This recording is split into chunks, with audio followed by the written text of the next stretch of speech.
أصحابه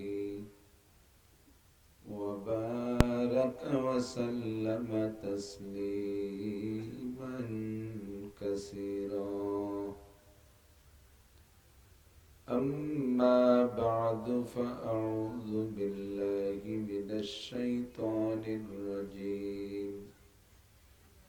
بسم الله الرحمن الرحيم.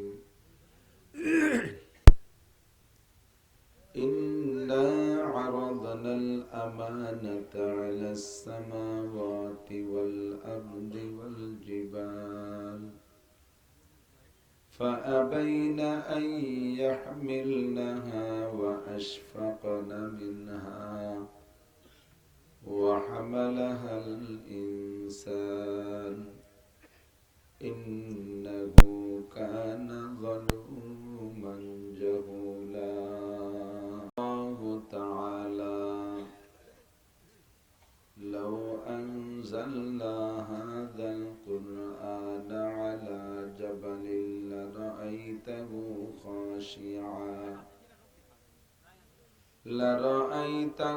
خاشعا متصدعا من خشية الله. وتلك الأمثال نضربها للناس لعلهم يتفكرون.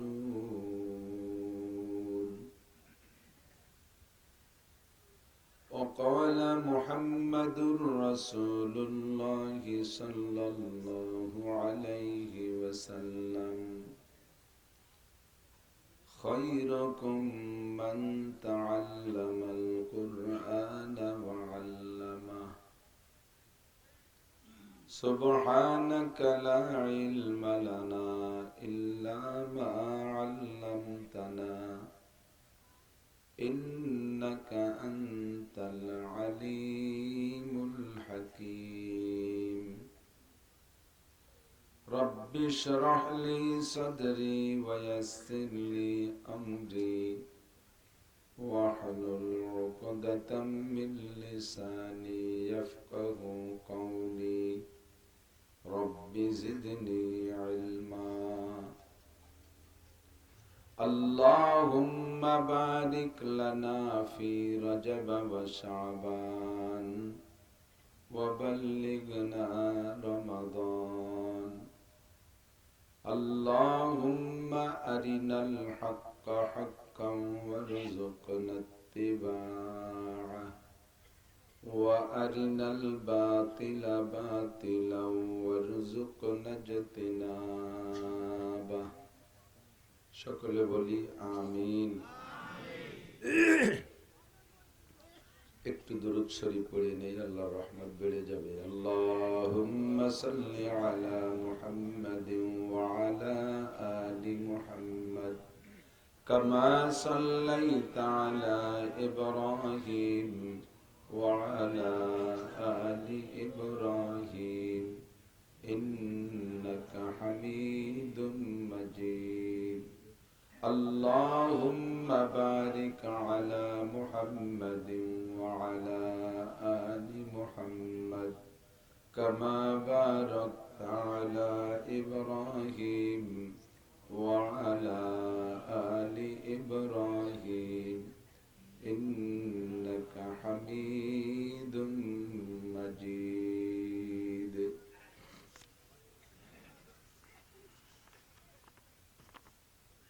ঐতিহ্যবাহী বনগ্রাম পশ্চিমপাড়া দারুল উলুম শামসিয়া কওমিয়া কবরস্থান মাদ্রাসা বনগ্রাম গোপালগঞ্জ বাংলাদেশের উদ্যোগে আয়োজিত নবম বার্ষিক হজ মাহফিল। অধ্যকার মাহফিলের সম্মানিত সভাপতি,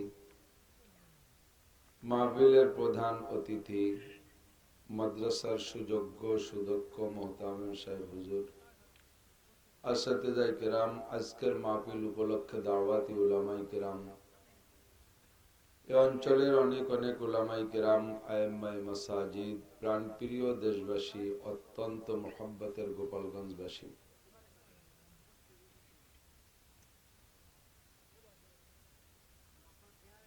আল্লাহ তাবারাকা ওয়া তাআলা শাহী দরবারে আমরা পাঠাই গভীর রাত্রে অসংখ্য শুকর যে আল্লাহ পাক রব্বুল আলামিন আমাদেরকে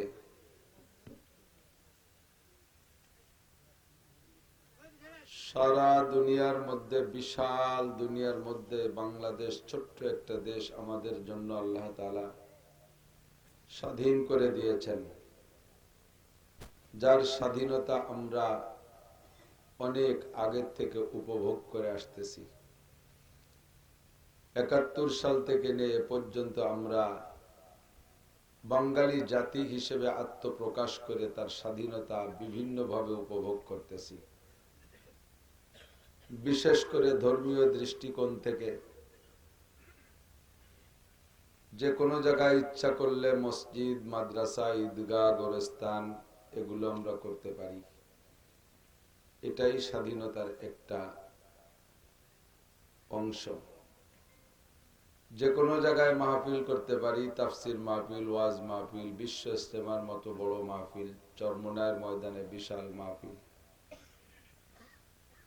তারই একটা অংশ হিসেবে আমাদের বনগ্রাম পশ্চিমপাড়া হাফেজিয়া মাদ্রাসা, কবরস্থান মাদ্রাসার পক্ষ থেকে আয়োজিত আজকের মাহফিল এ অঞ্চলের হাজারো লাখো মানুষের মধ্য থেকে আল্লাহ পাক বাছাই ছাঁটাই করে সাময়িক কিছুক্ষণ জান্নাতের বাগান হিসেবে আমাদেরকে এইটা পরিবেশ তৈরি করে আসার বসার উলামায়ে কেরামের কাছ থেকে হিদায়াতি কথা শোনার সুযোগ করে দিয়েছেন। একটু শুকর আদায় করি আলহামদুলিল্লাহ। আমি এসে হযরত মাওলানা শিবলি সাহেবের বয়ানের অংশ শুনেছি। বিশেষ করে আমাদেরকে তিনি সালামের প্রশিক্ষণ দিয়েছেন। একটা বিষয়ের পর অনেক দালাইল, অনেক যুক্তি দিয়ে, অনেক প্রয়োজন প্রকাশ করে সুন্দর করে বুঝাইছেন। আল্লাহ পাক আমাদের এই সকলকে ইফশায়ে সালাম, বেশি বেশি সালাম প্রচলন দেওয়ার তৌফিক দান করুন। এর আগে যারা বয়ান করেছেন প্রত্যেক এক একটা মাসআলার বিনিময়ে আমাকে আপনাকে আল্লাহ পাক 60 বছর নফল নামাজ ও নফল রোজার সওয়াব দান করেছেন বলি আলহামদুলিল্লাহ। এখনো যা শুনবেন মাসআলা জড়িত যে কথাগুলো তার বিনিময়ে এভাবেই নেকি পাবেন। যারা দাঁড়িয়ে আছেন তারা বসে শুনলে বেশি নেকি পাবেন, দাঁড়ায় থাকলে কম নেকি পাবেন। এই জায়গাটা তো সম্পূর্ণ নেকি কামাই করার কারখানা। এ জায়গা বিস্কুট তৈরি হবে না, কেক তৈরি হবে না, এ জায়গা দুনিয়ার কোনো পণ্য তৈরি হবে না, এ জায়গা নেকি তৈরি হবে, আখিরাতের টাকা বানানোর কারখানা। বলি সুবহানাল্লাহ। হুজুর বলেন আল কাইয়্যিসু মান দানা নাফসাহু ওয়া আমিলা লিমা বাদাল মাউত। তোমাদের মধ্যে সবচেয়ে চালাক, তোমাদের মধ্যে সবচেয়ে চালাক ওই ব্যক্তি। কোন ব্যক্তি? যে ব্যক্তি সবচেয়ে বড় ফাঁকিবাজ, পরের জমি দলিল করে নিতে পারে, সেই ব্যক্তি তোমাদের মধ্যে সবচেয়ে বড় চালাক। তাই নাকি? ওরে সবচেয়ে বড় আবাল। ধরা যেদিন পড়বা সেই দিন বুঝবা, ঠিক না? আমরা সিটার, বাটপার, ধোঁকাবাজ, ফাঁকিবাজ, লম্পট এদেরকে চালাক মনে করি। আরে কপাল, চালাক আমাদের নানটু। আমাদের সদস্য হুজুর রহমাতুল্লাহ আলাইহির খলিফা আমাদের নিজলের হযরত মাওলানা আব্দুর রাজ্জাক শাহ হুজুর রহমাতুল্লাহ আলাইহি বলতেন, কারে কপাল, হুজুরের কথা টানি এরকম ছিল, আরে কপাল, ইঞ্জিনিয়ার আমাকে পাইছো, এই ভাষায় বলতেন। ওনার বয়ান যারা শুনছেন তারা সাক্ষী দিতে পারবেন। সুরতাল নাই, কিন্তু এমন ভাবে কথা উপস্থাপনা করতেন, সব কথার মধ্যে শিক্ষা ছিল, আবার হাসতে হাসতে দম বেড়ে যেত। কঠিন মানুষ ছিলেন। ছোট্ট মাদ্রাসায় গেছি ছোটবেলায় ওয়াজ শুনতি, উনি ওয়াজ করতেছেন, তো ওনার স্টেজে যশোরের হুজুর, নানুপুরি হুজুর, গড়ডাঙ্গার মোহতাম শাহ হুজুর, চৌমনি হুজুর, কাশিরি হুজুর, কত বড় বড় মুরব্বীরা সব। এই সব মুরব্বী ওনার ওয়াজ শুনতে ঘরের থেকে বেরোয় এসে ওই জায়গা আইসে স্টেজে বসে এই হাসি রস শুনতে শুনতে বুড়োরা হাসতে হাসতে কান্দিয়ে দিচ্ছে, চোখ দিয়ে পানি বেড়ে গেছে।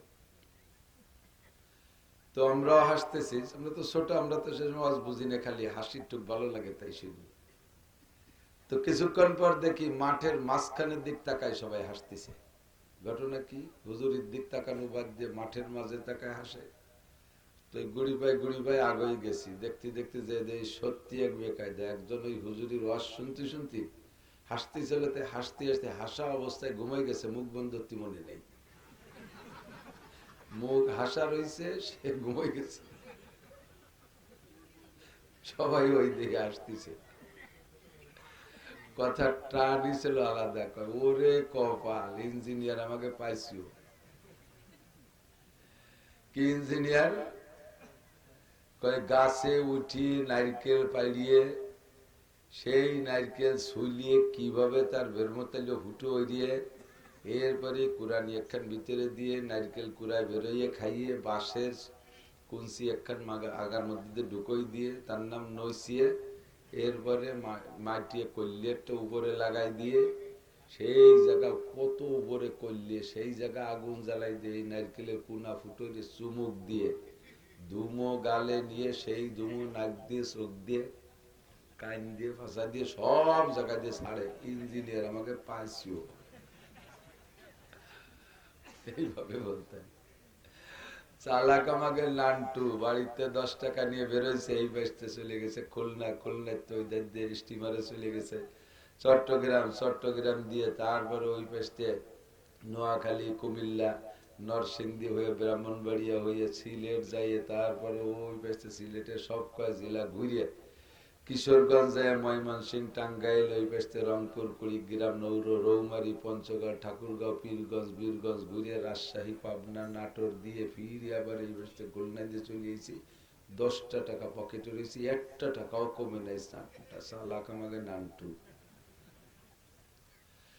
কোথাও যে টাকা দেয়া লাগে নাই, ফাঁকি ফুকি দিয়ে চলে এসে রে চালাক কয় না। হুজুর বলেন আল কাইয়্যিসু মান দানা নাফসাহু, তোমাদের মধ্যে সবচেয়ে চালাক ওই ব্যক্তি যে নিজেকে নিজে ইচ্ছাকৃতভাবে দিনদার বানাইলো। বোঝা যায় দিনদার বানানোর দায়িত্ব আমার, এ ক্ষমতাও আমার আছে। ইচ্ছা করলে হয়ে যাবে।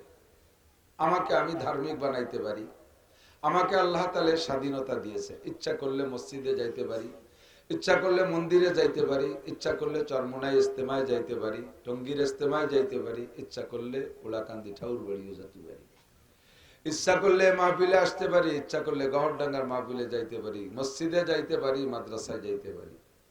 আবার আমাকে দিয়ে ইচ্ছা করাইলে আমি দুর্গা পূজা, কালী পূজা, সরস্বতী পূজা, লক্ষ্মী পূজা, জারি যাত্রা, করসা, গাজীর গান, গুণযাত্রা, আযাত্রা, কুযাত্রা, যত জায়গা আছে সব জায়গা যাইতে পারি। পারি কি পারি না? আমাকে আল্লাহ তাআলা ইচ্ছার স্বাধীনতা আর ক্ষমতা দিয়েছেন, এ জায়গা আল্লাহ তাআলা হস্তক্ষেপ করেন না। আল্লাহ বলেন লা ইকরাহা ফিদ্দিন, ধর্মের ব্যাপারে কোনো জবরদস্তি নেই, তোমাকে আমি স্বাধীনতা দিয়েছি। ফামান শাআ ফালইউমিন, তোমার মনে চাই ঈমান আনো, ওমান শাআ ফালইয়াকফুর, মনে চায় না ঈমান আনো না, কাফের হয়ে যাও, আমি এখন তোমার হস্তক্ষেপ করব না। তোমার মনে চাইলে মধু খাও, মনে চাইলে মদ খাও, মনে চাইলে শরবত খাও, মনে চাইলে গাঁজা বা ফেনসিডিল খাও, তোমার যা খুশি তাই করতে পারো। তবে এই স্বাধীনতাকে দুই দিক বুঝাই দেওয়া হয়েছে, এটা ভালো ভালো পথের স্বাধীনতা, এটা মন্দ পথের স্বাধীনতা। যদি তুমি স্বাধীনতাকে মন্দ পথে ব্যবহার করো, গুনার কাজ করো, তাহলে তুমি জেনে নাও ইন্না বাতশা রাব্বিকা লাশাদীদ। ওঠো, কত উপরে উঠতে পারো, স্বাধীনতা দিয়েছে, ওঠো, সিঁড়ি বেয়ে উঠতেছ, যত উপরে উঠবা আষাঢ়ে তত জোর বেশি হবে। কথা কর, এই স্টেজেতে গড়ই পড়লি মরেনি কি মানুষ, একটু করতে বললি বাংলাদেশ বুড়ো মানুষ হলে একটু ব্যথা ট্যাথা বাতি পারে, ওলাপান পড়িয়ে টেনিস বলের মতো লাগছে, সিটে বিটে চলে যায়, ওরা কিছু হয় না। বুড়ো মানুষ একটু ব্যথা পাইতে পারে, তবে মরবে না ইনশাআল্লাহ। কিন্তু 200 হাত উপরে উঠে গেছে, ওই জায়গাতে যদি আষাঢ় দিয়ে ফেলে দেওয়া হয়, মূর্তির জন্য মাটি পর্যন্ত আসা লাগবে না। কতক্ষণ অর্ধেক পথে মরে যাবে, বাহিটুক পড়বে ভাও। যত উপরে উঠানো যাবে আষাঢ়ে তত জোর বেশি হবে। নমরুদরে উঠাইছে অনেক উপরে, আষাঢ়ে জোর বেশি হয়েছে। ফিরাউনকে উঠাইছে অনেক উপরে, উঠে গেছে অনেক উপরে, তাকে আল্লাহ তাআলা সেভাবে সাগরের মধ্যে ডুবাই মারছে। কারুনকে উঠাইছে আল্লাহ অনেক উপরে, মাটির মধ্যে চুবাইয়া মারছে। আবু জাহেলকে উঠাইছে আল্লাহ অনেক উপরে উঠে গেছে আবু জাহেল। বদর প্রান্তে ছোট্ট দুইটা পুলার হাতে বেইজ্জতির সাথে জবাই হয়ে দুনিয়ার থেকে জাহান্নামের সার্টিফিকেট নিয়ে চলে গেছে। আল্লাহ কয় উঠতে থাকো, কত উপরে ওঠো, আমি তোমাকে সুযোগ দিয়েছি, উঠার সময় বাধা দেব না। তবে যুবক তুমি জেনে নাও, ইন্না বাচ্চা রাব্বিকা লাশাদীদ, যেদিন তোমার রব যাকে ধরে তার হাত থেকে ছুটতে বড় কঠিন। কতক্ষণ আল্লাহ যদি কেউরে ধরে সে আল্লাহর হাত থেকে ছুটতে পারে না। নবী পাক বলেন আল কাইয়িসু মান দানা নাফসাহু, চালাক আর জ্ঞানী হুঁশিয়ার বুদ্ধিমান ওই ব্যক্তি যে নিজের স্বাধীনতাকে প্রয়োগ কইরা দিনদারি অবলম্বন করলো, দিনের উপরে চলা শুরু করলো, ওই লোকটা অরিজিনাল চালাক। ওয়া আমিলা লিমা বাদাল মাউত, আর আমল করে পরকালের জন্য প্রস্তুতি নিল, ওই লোকটা হলো অরিজিনাল চালাক। আমরা চালাক বলি, সিটারি বাটপাড়ি করে ধরা খাইনি, উরি বাবা ফার্স্ট ক্লাস চালাক। আল্লাহ কয় তুমি একটুও চালাক না, তুমি জন্মের বোকা। চালাককে যে দিনদার হলো আর নিজে আমল করে প্রস্তুতি নিল, এইটা হলো আসল চালাক, ঠিক না? আমরা চালাক হতে চাই না বোকা হতে চাই? আমার দেশের মানুষ একে অপরকে চেনা চিনিয়েছে, অধিকাংশ গোপালগঞ্জে ব্যবসা বাণিজ্য করেন। আর এমনি তো দেখা সাক্ষাৎ কত মাহফিল ঘরে ঘরে গ্রামে গ্রামে বসছে, তো প্রায় গ্রামে মাহফিল চলতেছে, আসতেছি কত মাহফিল আসলাম, চেনাচিনি সাক্ষাৎ আছে। কিয়ামতের ময়দানে আমি জাহান্নামে গেলে আপনাদের খারাপ লাগবে, আপনি আমার সামনে জাহান্নামে গেলে আমার খারাপ লাগবে, যাতে আমরা একে অপরকে সাহায্য করে দুনিয়ার থেকে প্রস্তুতি নিতে পারি। কিয়ামতের ময়দানে যেন কেউ কের প্রত্যাশী হওয়া না লাগে, আমরা যেন নিজ যোগ্যতা বলে জান্নাতি হতে পারি, বলেন আমিন। এজন্য মনের থেকে যে কথাগুলো এগুলো নিজের আপনজনদের কাছে বলি। হ্যাঁ, এদিক প্রতিবেশী চাচতো ভাইয়ের ছেলে, সেও আমার এলাকার ছেলে, সেও একটা ছেলে, আর তার সমসাথী আমার নিজের ছেলে, দুইটাই আমার মহল্লার ছেলে, একটা আমার ছেলে একটা ভাইয়ের বেটা, দুটোর প্রতি কিন্তু টান একরকম হয় না, হয় নাকি? আল্লাহ যেটার প্রতি টান যেমন সেটার প্রতি শাসনও তেমন, ঠিক না? আপনার ছেলে আর আপনার ভাইয়ের বেটা দুইজনে রাস্তায় খেলাধুলা করতেছে, ব্যানের ধাক্কা খাইয়া ভাইয়ের বেটার ঠ্যাঙের উপর দিয়ে উঠে পাও ভাঙ্গিয়ে নলা ঝুলিয়ে গেছে, আর আপনার ছেলের এক ছেলের সাথে গাই লেগে একটু নুনতা চাল উঠিয়ে গেছে। নুনতা চাল কেন উপরে পাতলা চাল, নুনতা চাল উঠিয়ে গেছে। আপনার সামনে ঘটনা, আপনি কি কেমন নেবেন? আপনি আপনার ভাইয়ের বেটারে, আপনার স্বাস্থ্য বাইরে দেখো, জামাল ওই তোর ছেলে দেখ ঠ্যাং ভেঙে গেছে, তাড়াতাড়ি কুয়োডাঙ্গা নেই, ফিরোজ কবিরাজের কাছে, ওই জায়গা নেই, এই পর্যন্ত বলে শেষ। আর আপনার ডারে যাইয়া গেটি ধরে ঠাইসে ৩-৪ থাপ্পড়, এক তো পাও শুলিয়ে গেছে, এর সাথে আরো ৩ মারিয়ে ফেলাবো, বাংলায় ৩-৪ মারিয়ে দিয়ে শেষ করে ফেলাবো, আর আসবি রাস্তায়, ঠিক না? প্রতিবেশীর ছেলের পাও ভেঙে গেছে, শুধু ডাকে তার বাপরে বলে দিয়েছেন, এ পর্যন্ত আপনার শেষ। আর আপনার ডার নুনতা চাল উঠে গেছে, গাড়ি তুলে আরো ৩ থাপ্পড়। কেন কন্ত? যে ওইটা প্রতিবেশী ছিল, মরে গেলে আমার অত জ্বালা না, কিন্তু আমারটার পায়েতে নুনতা চাল উঠছে, আবার কলিজার ত্যাগ কাবলা উঠে গেছে। এই ঠ্যাংটা যদি ওর ভাঙতো তাহলে কি হতো? মারিয়ে ফেলাবো তোরে, আর জীবনে কোনোদিন রাস্তায় আসবি, তওবা করায় ছাড়ছেন, আর কোনোদিন রাস্তায় আসবে না। নিজের ছেলে সামান্য অন্যায় করলে তার বিচার অনেক বেশি করেন, পরেরটা যত বড় অন্যায় করুক তার বিচারের ভিতরে আপনি যাবেন না, শুধু বলে দিয়ে শেষ। আল্লাহ পাক বলেন কাফের মুশরিক হিন্দু বৌদ্ধ খ্রিস্টান সব পুড়ে জাহান্নামে কয়লা হয়ে গেলে আমার কিছু আসে যায় না, কিন্তু মুসলমানরা হলো আমার পরিবারের সদস্য, এরা সামান্য অন্যায় করলে আমার কলিজায় লাগে, আমার খারাপ লাগে। এই জন্য কাফের মুশরিকদেরকে ছেড়ে দিছি, ফামাহিলিল কাফিরিন, ছেড়ে দাও কাফেরদেরকে, উঠতে থাকুক, কত উপরে উঠুক। বেনিয়ামিন নেতানিয়াহু লক্ষ লক্ষ মুসলমান মারছে, আল্লাহ ইচ্ছে করলে আজরাইল দে ওই নেতানিয়াহুকে ধ্বংস করে দিতে পারে কি পারে না? আমেরিকার জো বাইডেনের ক্রিমিনালিতে এত কিছু হচ্ছে, আজরাইলকে পাঠাই দিয়ে জো বাইডেনকে শেষ করে দিতে পারে। আল্লাহ কয় উঠতে থাক, বিচারের দিন একদিন আছে, বিচারের দিন একদিন আছে। কিন্তু মুসলমান সামান্য অন্যায় করলে সাথে সাথেই কলেরা, বসন্ত, নানান রোগ ব্যাধি, বালা মুসিবত, অভাব অনটন দিয়ে আল্লাহ বিচার করে। আল্লাহ কয় তুই আমার পরিবারের সদস্য, তোর পায়েতে কেন নুন তাসাল উঠলো, তুই কেন রাস্তায় ভ্যানের ধাক্কা খাতি গেলি? মুসলমানে নেকি কামাই করলে আল্লাহ খুশি হয়, কাফেরে নেকি কামাই করলে, ভালো কাজ করলে আল্লাহর কোনো সন্তুষ্টির কারণ নাই। তবে আল্লাহ পাকের স্বভাব হলো যেই ভালো কাজ করে তাকে প্রতিদান দেয়। মুসলমান ভালো কাজ করলে প্রতিদান দুনিয়ায়ও দেয়, আখিরাতেও দেয়। আর কাফেরে ভালো কাজ করলে প্রতিদানটা দুনিয়ায় দিয়ে দেয়, আখিরাত তাদের জন্য শূন্য। আল্লাহ পাক বলেন মান কানা ইউরিদু হারসাল আখিরাহ নাজিদ লাহু বিহারসিহি, যে ব্যক্তি আখিরাতের কাজ চাষ করে তার চাষের মধ্যে আমি বরকত দেই। ইবাদত করে যতটুক নেকি দেই তার চেয়ে বেশি, পরিশ্রম করে যতটুক পারিশ্রমিক দেই তার চেয়ে বেশি, আরে আমল করে যতটুক সওয়াব দেই তার চেয়ে 1000 গুণ বেশি। একবার সকলে আমার সাথে বলেন একটু নেকি কামাই করি। আল্লাহ 4000 নেকি দেয়া হয়ে গেছে আল্লাহ শব্দ বলার কারণে। একবার পড়ি লা ইলাহা ইল্লাল্লাহ মুহাম্মাদুর রাসূলুল্লাহ তামলাউ মা বাইনাস সামাই ওয়াল আরদ।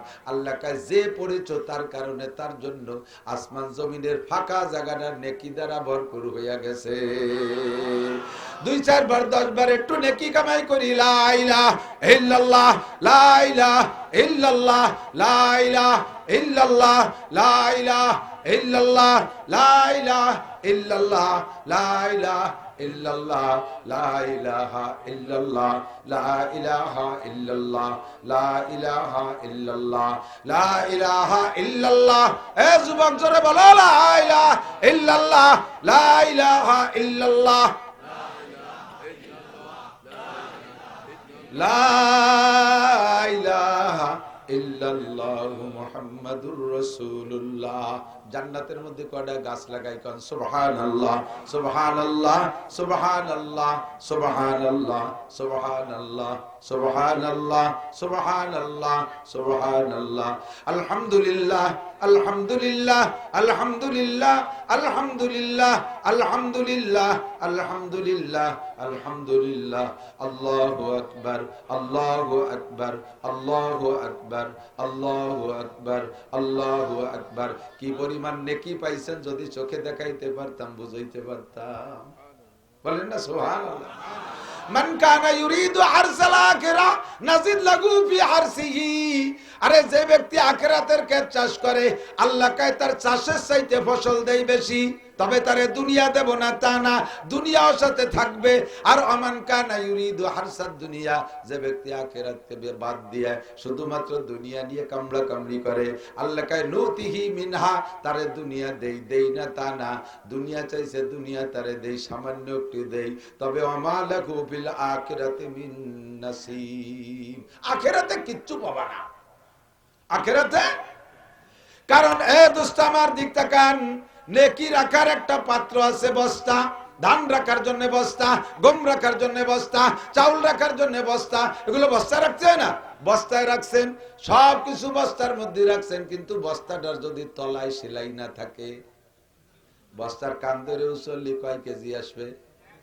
100 টাকা আসবে না, নিচে যে পড়ে যাবে। ঠিক তেমনি আমল রাখার একটা বস্তা আছে, ওই বস্তার তলায় একটা সেলাই দেয়া লাগে, সেই সেলাইটা দিতে হয় লা ইলাহা ইল্লাল্লাহ মুহাম্মাদুর রাসূলুল্লাহ। ইমানের সুই সুতো দিয়ে তলে একটা সেলাই দেয়া লাগে।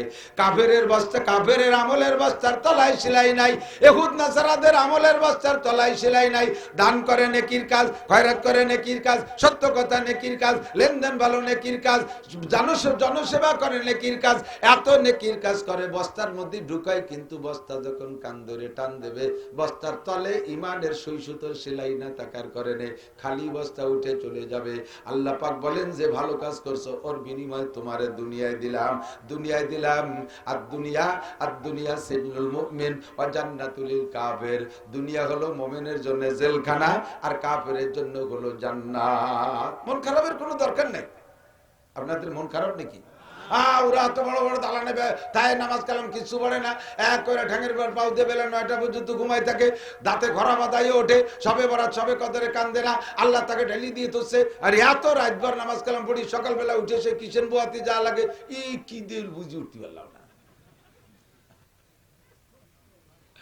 দুঃখের কোনো কারবার নাই। আমার হুজুর হযরত মাওলানা আকেল আলী সাহেব হুজুর রহমাতুল্লাহ আলাইহি একটা উদাহরণ বলতেন, মাঝে মাঝে বলি আমিও, বিয়েতে যান না, বিয়েতে বরযাত্রী, বিয়েতে যান বরযাত্রী, যারা বিয়ে করে ফেলাইছেন আর তারা এমনি যান বরযাত্রী, যারা বিয়ে করে নাই তারাও বরযাত্রী, যে বিয়ে করে সে হলো বর।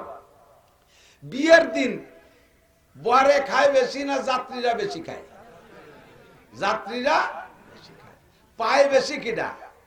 বরে পায় বেশি। আপনাকে দেয় ছোট ছোট তালে, আর ওরে দেয় তবলিগির এত বড় খান সাহ ভরিয়ে। আজ তো ছাগল একটা উঠাইতেছে, কায়তে জিব্বে কামলা দিয়ে শুয়ে গেছে, শাহরিয়ার মাথা শিং শুদ্ধ উঠাইতেছে, এক কচড়ি দিয়ে ভিটে বানাইছে 40 প্রকারের, মরিচির পিঠে, পেঁয়াজের পিঠে, এরপরে এত বড় বড় ডিম, আল্লাহ এক ডিম পাইতে 2 মুরগি লাগে, একটু আনতে জোগাড়ি গা দিয়ে দিয়ে দেশে ওরে জম্বে দিয়ে দকিতা খায়। ওটা খায় না, রুমাইল মুখি দিয়ে তলে একটু দেয়, তাও লজ্জায় তা বাইয়ে বিয়ে পড়ে যায়। আর ওর সামনে যা দেশে আসাইলে বাসাইলে এরা শগুনির মতো কারিয়ে খেয়ে ফেলাই দেয়, ঠিক না? পায় বেশি খায় কম, যাত্রীরা পায় কম খায় বেশি। তো শ্বশুর শাউরি, শ্বশুর তো ঘুরে ঘুরে দেখতেছে, শাউরিও বেড়ার ভাগ দিয়ে দেয়, আমার জামাই খাইনি কি, তা দেয় না তেমন খাইনি।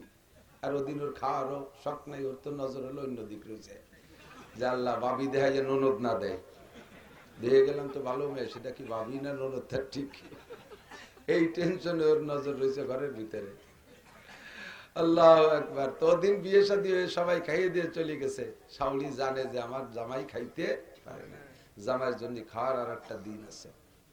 ওই দিনটা আমাকে দিক কয়েকে মেলানি কয় না, মেলানির দিন। সেদিন তো আর এই 500 আসবে না, সাথে গেছে একজন, আসলে 2 জন আসবে, এই 2 জন সহ আর জামাই মেয়ে 2 জনে জম্মের খাবে। শাউরি এক করে শ্বশুরকে বাজারে পাঠাইয়া কল করিয়ে নয়াইলে মুরগি, এরপরে লেস কোড়া নতুন আঁশ, এইগুলো সব কিনেছে, পাখি বুকি চাপাইছে, জম্মের কিনা কিনছে, শুধু জামাই মেয়ে খাবে আর সাথে 2 জন আসলে খাবে। তো খেয়া পার হয়ে জামাই মেয়ে বিলির ভিতর দিয়ে আসবে হেঁটে, তাকায় রয়েছে, আজকে আসে নাই, পরের দিন দেয় যে হ্যাঁ আসতেছে, খেয়া পার হয়েছে, জামাই মেয়েরে দেখা যাচ্ছে, কিন্তু সাথে 10-12 জন মনে করছে এক খেয়ে পার হয়েছে অন্যদিক যাবে, কিন্তু আসতে আসতে দেয় যে সে দামলা 10টাই ওই বাড়ি ঢুয়ে পড়ছে। জামাইয়ের বন্ধু কইছে, দোস্ত ওদিন আমরা খাতে পারিনি, আমরা আজকে যাবো, তোরা আজকে জম্মের কান খাওয়াবে, ভাত খাওয়া। জ্যৈষ্ঠী মাসের দিন আইছে জামাই মাইয়া, আর সাথে ওই দামলা 10টা নিয়ে আসছে। ওই রাইতে আইসে তো আগে আলাং ফালাং যা স্বভাব তাই করতে তালে রয়েছে, আইসেই দাঁড়াইয়া দোয়া ভিজে ফেলাইছে, দাঁড়াইয়ে হানে ভিজেছে, হানে ভিজেছে করিয়ে টরিয়ে। এরপরে শ্বশুর তো কিছুই করতে পারতেছে না, দুঃখের জ্বালায় সহ্য হচ্ছে না, আবার তো জামাইয়ের সাথে আইছে। এখন চিন্তা হচ্ছে যে মিয়া যত আলাং ফালাং করো না কেন, আমার মুরগি দুপুর বেলায় একটাই, আমার জামাই মাইয়ে 2 জনের জন্য একই মুরগি, সাথে ওই যে 2 জন বরাদ্দ ছিল ওরা খাবে। তো এই 10 জন এসে এগে মুখ মারবে কি দিয়ে, এগে তো কিছু দিতে হবে। আসার সাথে সাথে শ্বশুর কয়, মেয়ারা খরার মধ্যে দেয়টি আছে জ্যৈষ্ঠী মাসের দিন, তাড়াতাড়ি চুবড়ি আম গাছে ওঠ। চুবড়ি আম গাছে উঠে দিয়েছে, জাকি 40-50 পড়ছে, কাঠ 2 প্রকারের কাঠ, নুন দিয়ে মরিচ দিয়ে লবণ দিয়ে বলন দিয়ে মাখা 1 ডিশ, আর ওই তালগুড় দিয়ে মাখা 1 ডিশ।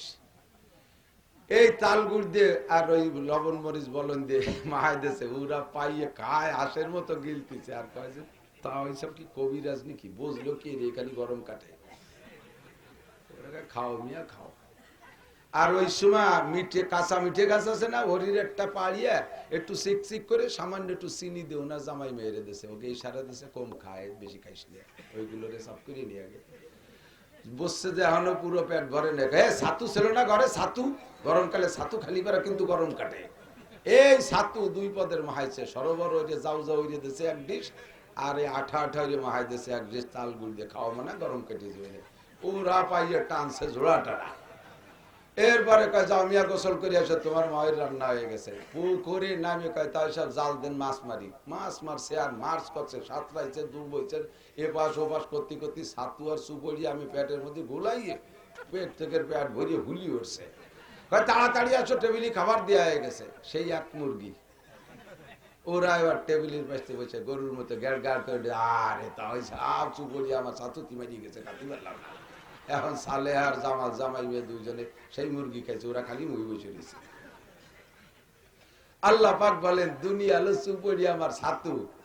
কাফের মুশরিক হিন্দু বুদ্ধ খ্রিস্টানের জন্মের খা খা, আমার মুসলমান তোরা বর, তোদের জন্য রয়েছে জান্নাতের ভিতরে টেবিল, ওই টেবিলের উপর ওই দস্তরখানে তোদের জন্য মুরগি পাক হচ্ছে, তোদের জন্য সব দামি খানা পাক হচ্ছে। সেদিন ওরা খাবে না, ওরা খালি গ্যাট গ্যাট করে জাহান্নামের মধ্যে ডেক ছাড়বে, তোরা পরান বেরে খাবি। কন্যা সুবহানাল্লাহ। ওমান কানা ইউরিদু হারসাদ দুনিয়া, যে ব্যক্তি দুনিয়া চায়, নুতিহি মিনহা, দুনিয়া তার একটু দেই, আমালাহু ফিল আখিরাতি মিন নাসিব, মেলানির তারিখে তারা কিছুই খাইতে পারবে না। মেলানির তারিখে খাইবা জামাল কামাল, আর জামাল দুইজনে খাবা পরান বইরা। এ কি রাই তুই রাইস কারে, এ দুইজন জাদি কথা বল, এই যে গেল লাঠি নিয়ে বাড়ি হবে কথা কইস নি। আল্লাহু আকবার। আমার দিক তাকান, তাহলে দুনিয়া থেকে আখিরাত কামাই করে নিয়ে যেতে হবে, কথা কন না? হুজুর অনেক সুন্দর করে বোঝাইছে, মরার পরে নাকি লাগবে, কিন্তু কামাই করার জায়গা দুনিয়া। যে যে কায়দায় পারি চালাকি করে কৌশল করে নেকি কামাই করবো, রাজি আছেন না ইনশাআল্লাহ? সামনে যদি একটু ফাঁকা জায়গা থাকে, আগায় বসলে আর একটা চালাকি হবে, 10 বছর ইতিকাফের নেকি হবে। সামনে আগায় বসলে 10 বছর ইতিকাফের নেকি চালাকি করে যে করে পারে, যে কোনো ভাবে টাইটের আগে চলে আসতে। দাঁড়ানোয়ালারা বসে পড়লি 10 বছর ইতিকাফের নেকি পাবেন, দাঁড়ানোয়ালারা বসলি 10 বছর ইতিকাফের নেকি পাবেন। যদি এতক্ষণ আমার কথার সাথে একমত থাকেন তাহলে বসবেন, আর যদি এতক্ষণ একমত না থাকেন তাহলে বসবেন না, দাঁড়াই থাকবেন। অনেকে আছে আবার এই কেন্দ্র স্বভাবে জিকিরের সাথে আসি লা ইলাহা ইল্লাল্লাহ। এ মাইক কা গয়া, মাইক তো হলো না, বক্স টক্স দেয়নি, বক্স দেও নাই তো তা বাজে না, একটু টের পাচ্ছি না। আমার তো যে এক মাইক খারাপ হয়ে গেলি জান শেষ। আর আমি যদি খারাপ কই তোকে আর এই দেশে নবে না কেউ। আমি যদি কই মাইকে জুত পাচ্ছি না, তাহলে তোমাকে ব্যবসায় সিজন শেষ কাকা। বসেন না, মাইক খুব ভালো, সবাই নিয়েন, কিন্তু আজকে খারাপ হয়ে গেছে, ওকে মাইক দেওয়া যায় না। বসেন বসেন, একটু বসে শুনতে, বসে শুনতে। অনেকে আছে আসার সময় পায়খানা করছে, পানি বাইনে বসলি প্যান্ট নষ্ট হয়ে যেতে পারে, এবার তো বসে না, দাঁড়াই থাকলি বসবো যে ঝামেলা হয়েছে।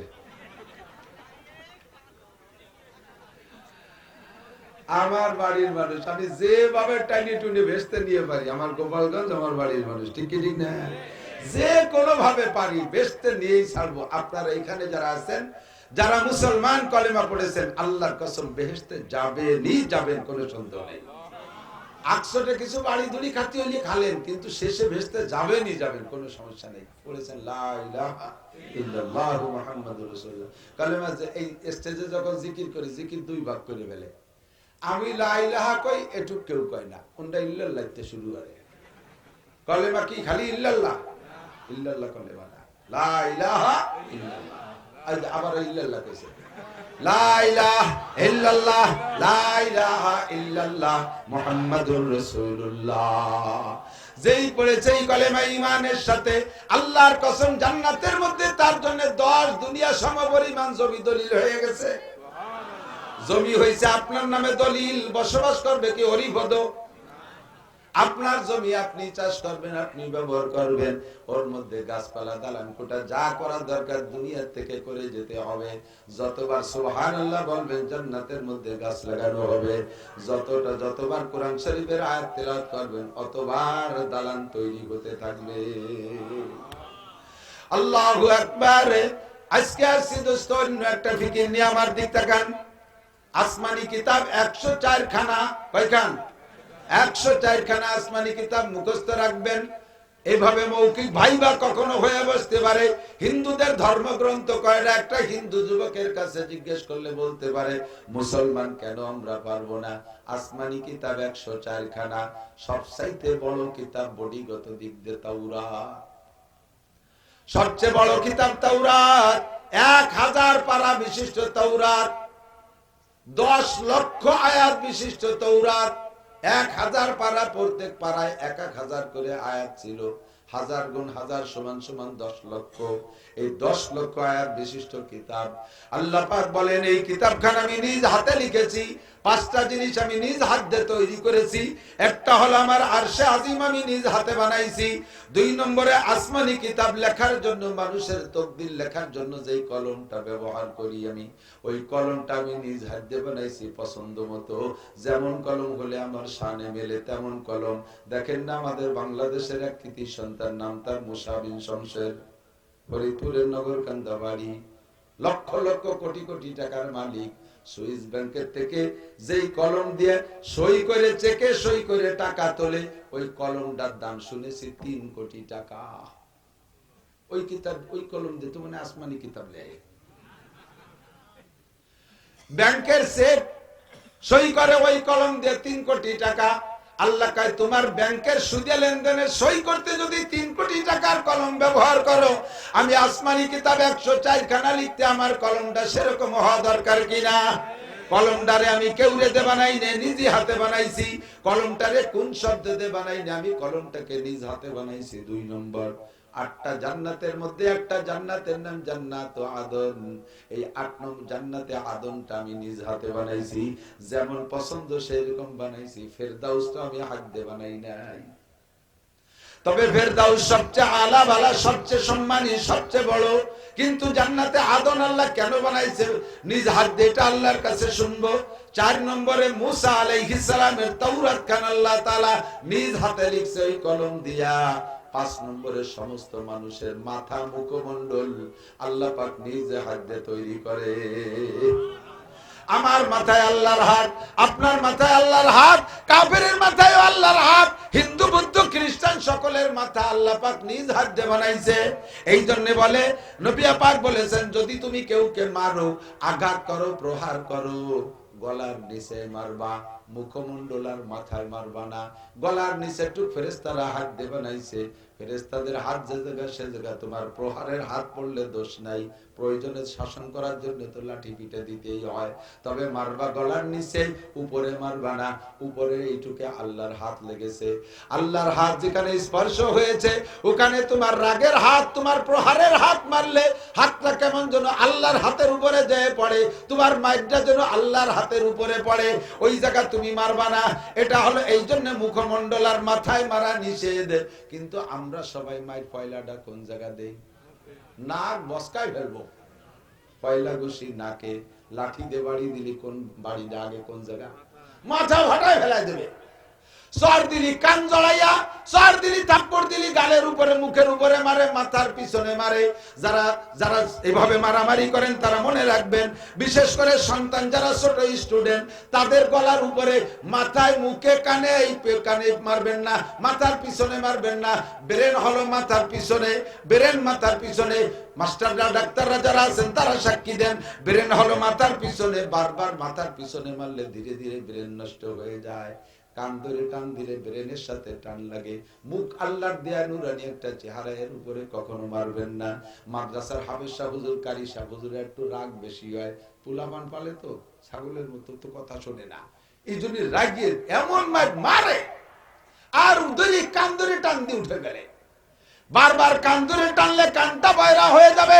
গালের উপরে যখন মুখের উপরে টাও ধরে টান মারেন, আল্লাহ কয় তুই আমার হাতের চামড়া ধরে যেন টান মারলি, আমার হাত ধরে টান মারলি, এ জায়গা মারবি না। আর একটা কথা মনে করে দিয়ে দিক থাকেন, ছাত্ররা রাতের বেলা হেফজখানা কিরাতখানার হুজুররা খেয়াল করবেন, হুজুররা ওয়াজ শুনতে আসে বিভিন্ন মাদ্রাসায়, ওয়াজ শুনতে আসে না, ওয়াজ দেখতে আসে। এক গলিতে কি পরিমাণ লোক হয়েছে, ওই দেখাই দিয়ে বাড়ি চলে যায়। এক মৌলবীও ওয়াজ শোনে না। আপনাকে এখানে বসাই দিয়ে ঘরের মধ্যে বসে খালি খাবে আর গাছ চাবে। কেউ কেউ আছে আর মাগরিবের আগে আইছে, পরে যে দল আসে সেই দলের সাথে খায়, যে দল আসে সেই দল, সে চাটি ছাড়ে না। জন্মের সত্যি কথা কইছি, আমি তো জ্বালা জ্বালায় জ্বলিয়ে যাই। আমার এই জন্য আমার মাদ্রাসা রুমি আমি কাগজে লিখে দিছি কোরআন শরীফের আয়াত, ওই যা তাইন তুম পান্তা শিরু, আল্লাহ কয় একবার খায় গেলি গেলি উঠে পড়ো। আল্লাহই কইছে একবার খায় গেলি উঠে, সে ওঠেই না। যে দল আসে সেই দলের সাথে খায়, যে দলে কি পরিমাণ যে খাতেই পারে আল্লাহ জানে। ওয়াজ একটু শোনেন, আমল করবেন। কারি সাহেব, হাফেজ সাহেবরা লক্ষ্য করেন, শেষ রাত্রি বাচ্চারা ঘুমায় থাকে, বাচ্চাদেরকে ঘুম থেকে উঠাই কিভাবে জানেন? ডেস্কের উপরে লাঠি দিয়ে ঠাস ঠাস করে বাড়ি মারে। যদি না ওঠে, যে কান ধরে টেনে উঠে ফেলে, ঠ্যাং ধরে টেনে উঠে ফেলে, হাত ধরে চাঙ্গা মারে। কখনোই কাম করবেন না। মানুষ যখন ঘুমায় যায়, শুনতেছেন আপনারা, আপনারাও ছেলেমেয়ের সাথে আচরণ করবেন না, সবাই শিখেছি। নবী পাকের আদর্শ। সিদ্দিকা আয়েশা বলেন, আমি তো 9 বছর বয়সে নবী পাকের স্ত্রী হিসেবে ঘরে গিয়েছি। 9 বছর বয়সে মেয়েরা কি স্বামীর ঘর করার বয়স হয়? আল্লাহ তাআলা নবী পাকের প্রয়োজনে 9 বছরে আয়েশারে 16 বছরে আয়েশার মতো বডি বানাই দিয়েছে, জোয়ান সোয়ান হুজুরের স্ত্রী হিসেবে ব্যবহারযোগ্য করে দিয়েছে। কিন্তু তার ছেলে মেয়ে যাই নাই, বাপের বাড়ি থেকে আজ যাওয়ার সময় খেলনা মেলনা ফুতুল মুতুল যা ছিল সব নিয়ে গেছে শ্বশুর বাড়ি, হুজুরের বাড়ি। যাইয়া হুজুরের সাথে কথাবার্তা বলতেন, বলতে বলতে ঘুমাইয়া যাইতেন। আটা সেনতেছে, রুটি বানাবে, আটার খামিরার মধ্যে হাত ঢুকানো রয়েছে, আয়েশা ওই অবস্থায় কাইতে ঘুমাই রয়েছে। সে রুটি মুটি বানাইনি, সজাগ হয়ে দেয় যে আটা টুকটা ছাগলে খেয়ে গেছে কোন পায়, তাও টের পাইনি। ছোট মানুষ তো, ঘুমের প্রভাব বেশি। শেষ রাত্রে নবী পাক উঠতেন, তাহাজ্জুদের নামাজ পড়তেন, আমাকে ডাকতেন ইয়া আইশ। হুজুর বলতেন ইয়া আইশ, ইয়া আইশ। আইশ মানে আরাম। হুজুর আয়েশাকে মহব্বতের সাথে আইশ বলে ডাকতেন। আয়েশা ঘুম থেকে উঠতেন না, মুড়ামুড়ি করতেন, মুড়ামুড়ি করতেন। হুজুর ওযু বানায় আয়েশা, আয়েশা বলতেছেন হুজুর ওযু বানায় আয়েশা, হাতে যে পানি থাকতো ওই পানির ছটকা মারতেন আমার মুখের উপরে। কোনদিন এই ছটকায় উঠে যাইতেন, কোনদিন তাও উঠতাম না। 2 ফোঁটা পানি আমার চোখের 2 কেনিতে ছেড়ে দিতেন।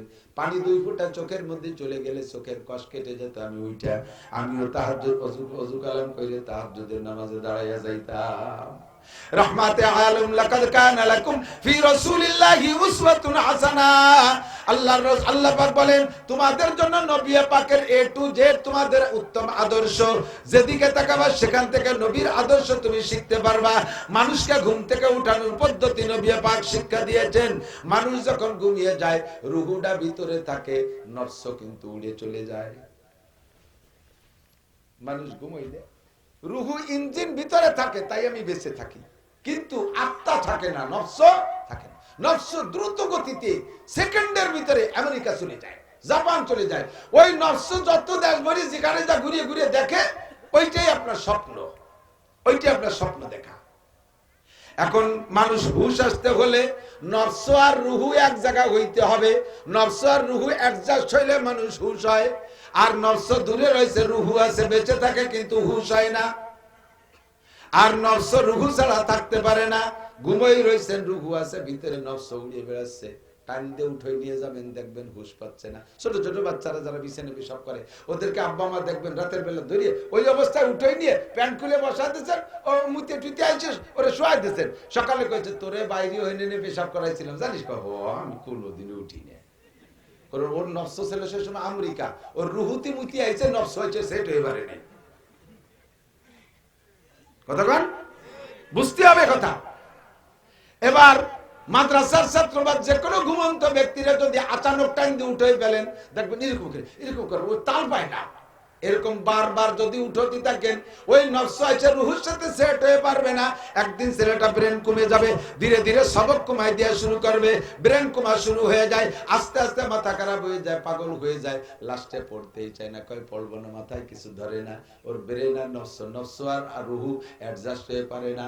বারবার তারে প্রেসার দিতে দিতে ব্রেন নষ্ট হয়ে যায়। হুজুররা আপনারা সন্তানদেরকে, ছাত্রদেরকে সন্তানের মতো তার চাইতে বেশি আদর সোহাগের সাথে মাথা আস্তে আস্তে শুশুড়ি দেবেন। বাবা ওঠো, আব্দুর রহমান ওঠো, জামাল ওঠো, কামাল ওঠো, এমন করে সুন্দর করে ধীরে ধীরে ডেকে ডেকে উঠাইতে হয়। আল্লাহু আকবার। কোন জায়গাতে যেন সরে চলে গেছে, আমার দিক তাকান। নবী পাকের আদর্শ সব জায়গা আমাদের জন্য প্রযোজ্য, ঠিক কি ঠিক না? আল্লাহু আকবার। আল্লাহ পাক রব্বুল আলামিন কলম বানাইছে আমাদের লেখার জন্য। এই তাওরাত আল্লাহ পাক নিজ হাতে কলম দিয়ে লিখেছেন। আর মানব জাতির মাথা এখান থেকে আসছি, কাজেই এই মাথা হলো আল্লাহর দেওয়া, আল্লাহর হাত দিয়ে তৈরি। যে কোনো অবস্থায় মাথায় মারবেন না, গালে মুখে থাপ্পড় মারবেন না। 5টা জিনিস আল্লাহ নিজ হাতে বানাইছেন। তার ভিতরে একটা হলো মুসা আলাইহিস সালামের তাওরাত লিখেছেন 1000 পারা। মুসা আলাইহিস সালামের উম্মত বড় গাইরি উম্মত। মুসা আলাইহিস সালাম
রব্বি ওয়া রাব্বিল আলামিন, আমি ওরে এখন ব্যবস্থা করতাম।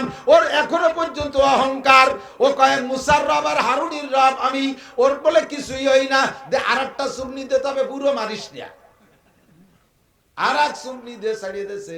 এবার মুখ বেরোয় পানি, আর এক ডোক খাইয়ে এবার কলেমা পড়া সিদ্ধ কয়, যা কইছি তাতে আল্লাহ মানিয়ে নিচ্ছে না, আসলটা কইতে হবে। এবার আসল কলেমা পড়বে বলে কেবল শুরু করেছে লা ইলাহা, এই কই ইলাহা কতে হাওয়া লাগে না, ইল্লাল্লাহ কইলে খেলা হয়ে গেছিল। নবী পাক বলেন মান কানা আখিরু কালামি লা ইলাহা ইল্লাল্লাহ ফাদাখালাল জান্নাহ, যেই ব্যক্তির জীবনের শেষ কালেমা হবে লা ইলাহা ইল্লাল্লাহ, ওই লোকটা বিনা হিসাবে জান্নাতি। কন্না সুবহানাল্লাহ।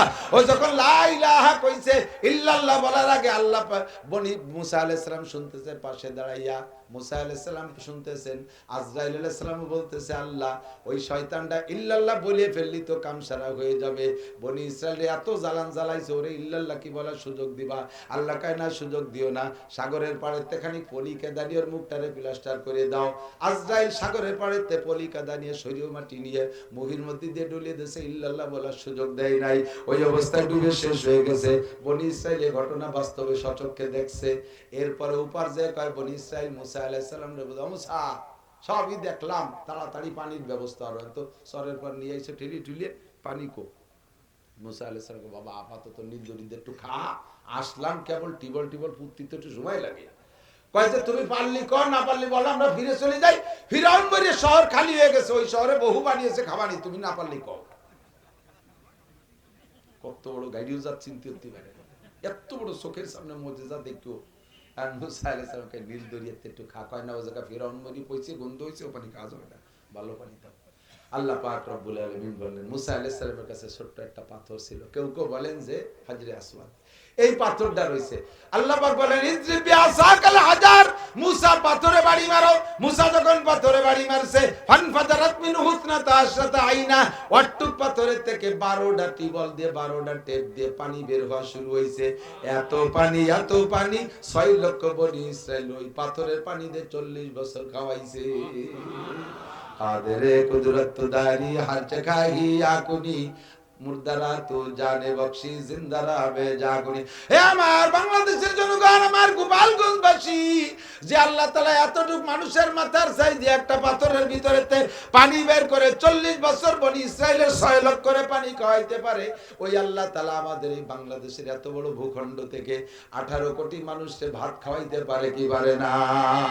এর মধ্যে খনিজ সম্পদ আল্লাহ বের করে আমাদের ধনী বানাইতে পারে কি পারে না? কাজে ব্যারাকেডামস কারিতাস বিআর ডিভিশন জাগরণী চক্র, আশা গ্রামীণ ব্যাংক, কোনটার প্রত্যাশী আমরা না। অপেক্ষা করেন, আল্লাহর দিকে মুনাজাত করেন। উপরে আমলিক ঠকে গেছে তাই বলে না খেয়ে মরে যাবেন। বিএনপি জিতে গেলে এসে আপনার আকাশে উঠে দেবে। এই সমস্ত শিরকি আকীদা বাদ দেন। বনি ইসরাইল আল্লাহ একটুক পাথরের থেকে যদি এত খাওয়াইতে পারে, আমাদেরকে আল্লাহ তাআলা এই 1,54,000 বর্গ মাইলের ভূখণ্ড জমিন থেকে এবং সাগরের মধ্যে দৈনন্দিন জমি বাড়তেই তালে আছে। আল্লাহর রহমতে আমরা মানুষের আর মখলুকের মহতাজ না, আল্লাহ আমাদের ব্যবস্থা করতে পারে কি পারে না? এরপরে কত দূর যাইয়া কয় মুসা পানির ব্যবস্থা হয়েছে, তাড়াতাড়ি ঘর বানাই দাও। মুসা আলাইহিস সালাম কার থাকতি লাগ কয়দিন, কয় যে না পারতেছি না, গরমে মাথা ফাটিয়ে যাচ্ছে, শীতের বাতাসে টিকতে পারতেছি না। আল্লাহ পাকের কাছে দোয়া করছে, এক সাক মেয়াগাই নেবনি ইসরায়েলের মাথার পর দাঁড় করাই দিয়েছে। একটানা 40 বছরের ভিতরে 1 ফুট বৃষ্টি পড়ে নাই ওই মেঘ দিয়ে। এই মেঘটা উড়ে চলে যায় না। দিনের বেলার প্রখর রৌদ্র ঠেকায়, সকালের ঠান্ডা হালকা রৌদ্রটা গায়ে লাগে, বিকেল বেলার হালকা রৌদ্র গায়ে লাগে। একটা এয়ার কন্ডিশন এসি পরিবেশের ঘর করে দিয়েছে। এরপরে কদ্দুর যায় কয় মুসা এখন খাবো কি, তাড়াতাড়ি খাবার ব্যবস্থা করো। আল্লাহ পাকের কাছে দোয়া করেছে, রাতের বেলা মান্না সালবা নাজিল হয় ওই জায়গা। মান্না মানে এক প্রকার হালুয়ার মতো, সালবা ছোট্ট ছোট্ট বটর পাখির মতো, বই পাখির মতো পাখি, গায়ের লোমজম কিছু না, একেবারে ভুনা, জান্নাতি ঘি দিয়ে ভুনা। রাতের বেলা পড়ে থাকে, সকাল বেলা যার যার গুলো নিয়ে খাও। কি ব্যবস্থা! 40 বছর খাইছে, বলেন না সুবহানাল্লাহ। এই সব খাইতেছে মুসা নবীর ওসিলায়। এই মুসা নবী আর কি বিশ্বাস করতে বাকি থাকে? যে কথা বলবো বলে এতখানি বলে ফেলাইছি।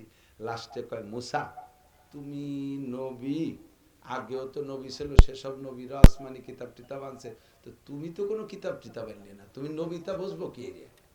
এতে বুঝতে পারতেছেন তো ঘটনা ঘটে গেল বুঝতেছে না নবী নবী বুঝতে কিতাব দিয়ে মুসা আলাইহিস সালাম কে আল্লাহ এ কোন গাইরু জাতির ভালে ভালাই বেলাই দিয়ে এত কিছুর পরে বলে আমার নবী বলে বুঝতে ঝামেলা এ কিতাব চাই আল্লাহ কয় মুসা রাগ কইরো না মুসা তো রাগী মানুষ ফিরাউনের বাবরসিরে এক চড় দেশে এক চড়ে মরে গেছে কেসা জালালি চড় আজরাইল সামনে এসে বসে বলছে মুসা তোমার জান নিতে আসছি মানুষের রূপ ধারণ ফাজরা ওয়ালাই নাকি একে ঘুষিতে আজরাইলের চোখের টাকা নাইরি বেলা গেছে এই মিজাজি মানুষটা এমন ভাবে বিরক্ত হলি সহ্যরা কঠিন না কয় যে আল্লাহ আমি আর পারতেছি না কি কোন জাতির কাছে আমার দেশ আল্লাহকে সবর করে এতদিন যা কইছে না কইছে আজকে দাবি করছে আসল জিনিস কুলিল্লাহুম্মা মালিকাল মুলক ইনিল হুকমু ইল্লা লিল্লাহ জগতের মালিক কে আরে সবাই বলতে হবে কে আল্লাহ তাহলে আল্লাহর জমিনে আমারে আল্লাহ তাআলা কিছুক্ষণের জন্য পাঠাইছে যদি জমিন হয় আল্লাহর আসমান হয় আল্লাহর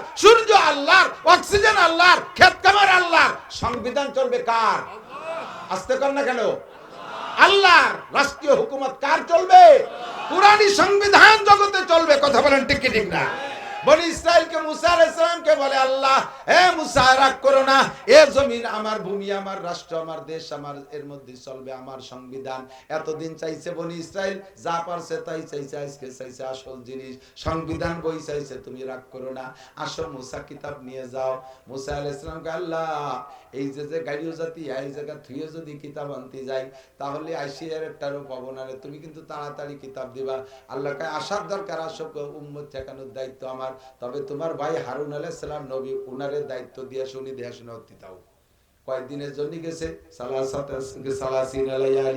30 দিনের একটা টাইম ওদের কাছে বলি আসো 30 দিন পরে আল্লাহ কিতাব দেবে মুসা আলাইহিস সালাম এই 30 দিন এক মাসের কন্ট্রাক্ট নিয়ে বনি ইসরাইলের জিম্মাদারি হারুন আলাইহিস সালামরে দিয়ে গেছে তুর পাহাড়ে কিতাব আনতে যাইয়ে বসে আল্লাহ তুমি কিতাব তাড়াতাড়ি দাও নইলে উম্মত বড় বেকায় তো ফিরাও নির্দেশে চলে যাবে না আল্লাহ কয় যাও তো তাড়াতাড়ি না সুম সালাসিনা লাইয়ালিয়া তাতারা একটানা 30 দিন 30 রাত রোজা রাখবা অত সহজে কিতাব দিলে কিতাবের কদর থাকবে না একটু কষ্ট করে নিতে হবে আমরা কিতাব পাইতেছি কি পরিমাণ কুরআন শরীফ মসজিদে গেলি যে ইসলামিক ফাউন্ডেশনের থেকে দেশে এক গাদি একখান নিলাম পড়লাম একখান নিয়ে আসলাম বাড়ি আনলাম থুয়ে দিলাম মাসার পর কুনা কানা যেখানে সেখানে কারণ পয়সা দিয়ে কিনা লাগে নাই তো ওর কোনো ভ্যালু নেই যদি কষ্ট করে সংগ্রহ করা লাগতো তাহলে এর গুরুত্ব থাকতো মুসা তুমি এত সহজে কিতাব পাবা না রোজা রাখতে হবে 30 দিন আল্লাহ 30 দিন খাবো কয়বার ডেলি কয় যে ডেলি না এই 30 দিনের মধ্যে একবারও ইফতার করবে না সেহরিও খাবা না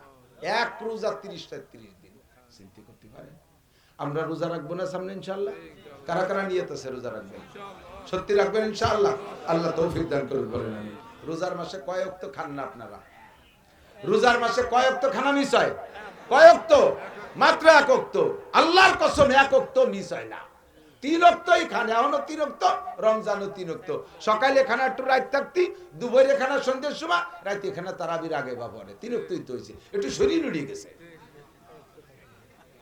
আর কি কোন আর এই যে শরীর নড়িয়ে গেছে বলে ইফতারিতে কাজা কাফারা কিভাবে আদায় করেন 40 প্রকারে খালি গেলে নামাজ পড়ি চলে আইছে উনার ইফতারি শেষ হয়নি এত খাইজ করে রোজা ছিলাম কথা কইও না এজন্য নামাজ পড়বে না 30 দিন রোজা মুসা আলাইহিস সালাম আচ্ছা ঠিক আছে শুরু করে দিলাম 30 দিন যে লোকটা রোজা রাখছে ওই লোকটার মুখের অবস্থা কেমন শুধু দুপুরে খান নাই তারপরে আসরের পরের থেকে মুখোমুখি কথা কওয়া যায় না গন্ধের ঠেলায় ঠিক না মুখ দিয়ে গন্ধ বেরোয় না এক ওয়াক্ত একটু সরে গেছে তাই মুখে কি গন্ধ যে লোকটা 30 দিন 30 রাত রোজা রাখে নাই ওই লোকটার মুখে কেমন গন্ধ কিতাব আজকে পাবে এক মাস হয়ে গেছে সন্ধ্যার আগে কিতাব পাবে এই জন্য পকেটের থেকে বেরোইয়া গাছের থেকে একটা ডাল ভাঙ্গিয়ে এনে উনি মেসাক করতেছে এত বড় পচা মুখের ভিতরে কিভাবে আসমানি কিতাব পড়বো মেসাক করতে করতে মুখের গন্ধ যখন শেষ মাগরিবের আজান দেবে মাগরিব হয়ে গেছে উপর দিক বারবার তাকাচ্ছে উপর দিক বারবার তাকাচ্ছে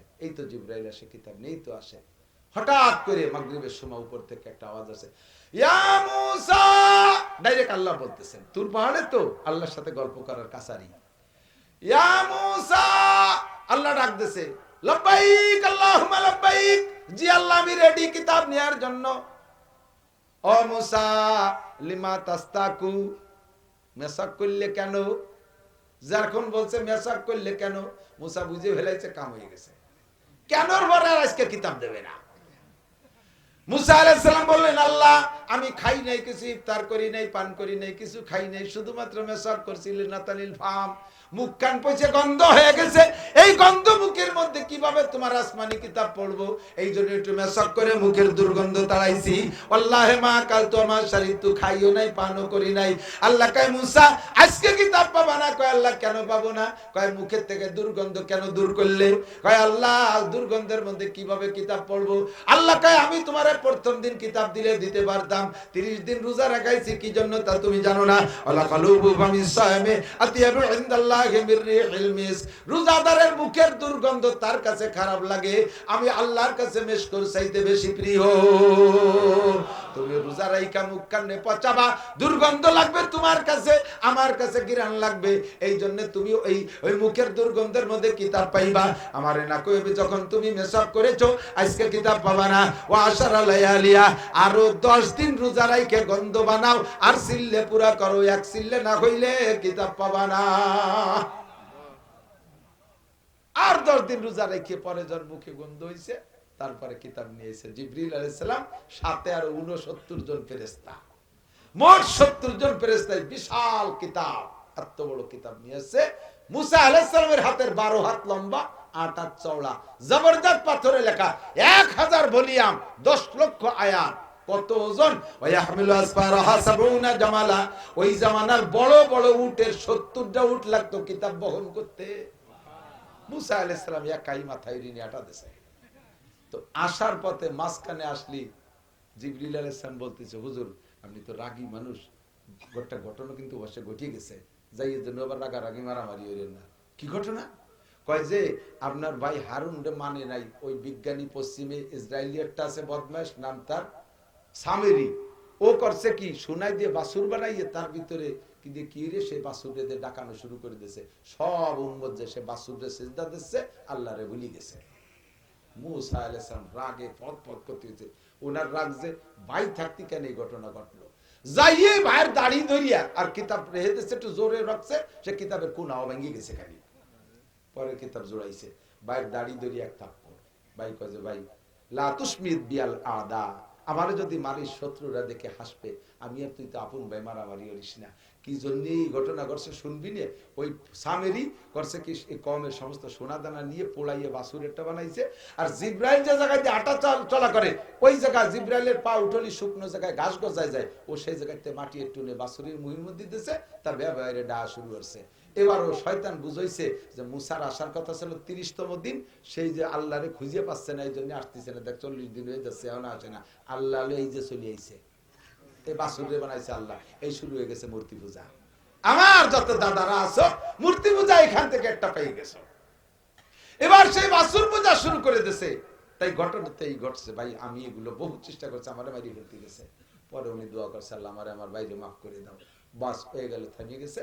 এখন বনি ইসরায়েল এসে আচ্ছা ঠিক আছে মুসা, এতদিন থেকে এটা কি দেখি লিখে নিয়ে এসো, কও কথা সুরই আলাদা, এতদিন বসে বসে একা একা কি কি লিখে নিয়েছে। মুসা আলাইহিস সালাম কয় পাও কথা কমি না, আমি লিখছি কিন্তু স্বয়ং আল্লাহ লিখে পাঠাইছে। হয়তো যাই হোক কও, পড়ো দেই তোমার কিতাবে কি লেখছে। তো কিতাব উম্মত যত বেকা, মসলা তত কড়া। সহজে সহজে আমল করবেন, শরীয়ত কিন্তু বাড়ি সহজ। যখনই বেকা হবেন, শরীয়ত বেকা হয়ে আপনার সামনে এসে দাঁড়াবে। কথা কন? মুসা আলাইহিস সালাম তাওরাত পড়ে শুনেছে, ইয়া বনি ইসরাইল, বনি ইসরাইলের ডাক দিয়ে আয়াত আসছে, তোমাদের শরীয়তের মাসালা হলো, তোমাদের কাপড়ে যদি ময়লা লাগে, নাপাক লাগে, তাহলে ওই কাপড় ধুইলে পরিষ্কার হবে না, ওটুক কেটে ফেলতে হবে। এখন বনি ইসরাইল কয় কথা হলো, এই জায়গা কোনো কাপড় চুপড় নেই, কিনে কাপড় ভর্তি হতে, পরাশ্র জন্মের সাথে একটু একটা কাপড় নিয়ে জন্ম নেই, তা যদি এরকম ময়লা লাগলে কাটতে হতো, 3 কাটা দিয়ে রিসা দিলেন, এটা আল্লাহ লেহে নাই। আল্লাহ করে তুমি নিজেই লেখছো, আমাকে পর রাগ করিয়ে ও আয়াত বাদ দাও, পরের আয়াতে কি লেখছে তাই কও। ওটা মানলো না। পরের আয়াতে লেখছে কি, পরের আয়াতে গায়ে যদি ময়লা লাগে, আমরা তো পানিতে ধুলি সাফ হয়, তোমাদের গায়ে ময়লা লাগলে গায়ের সেটুক কেটে ফেলতে হবে।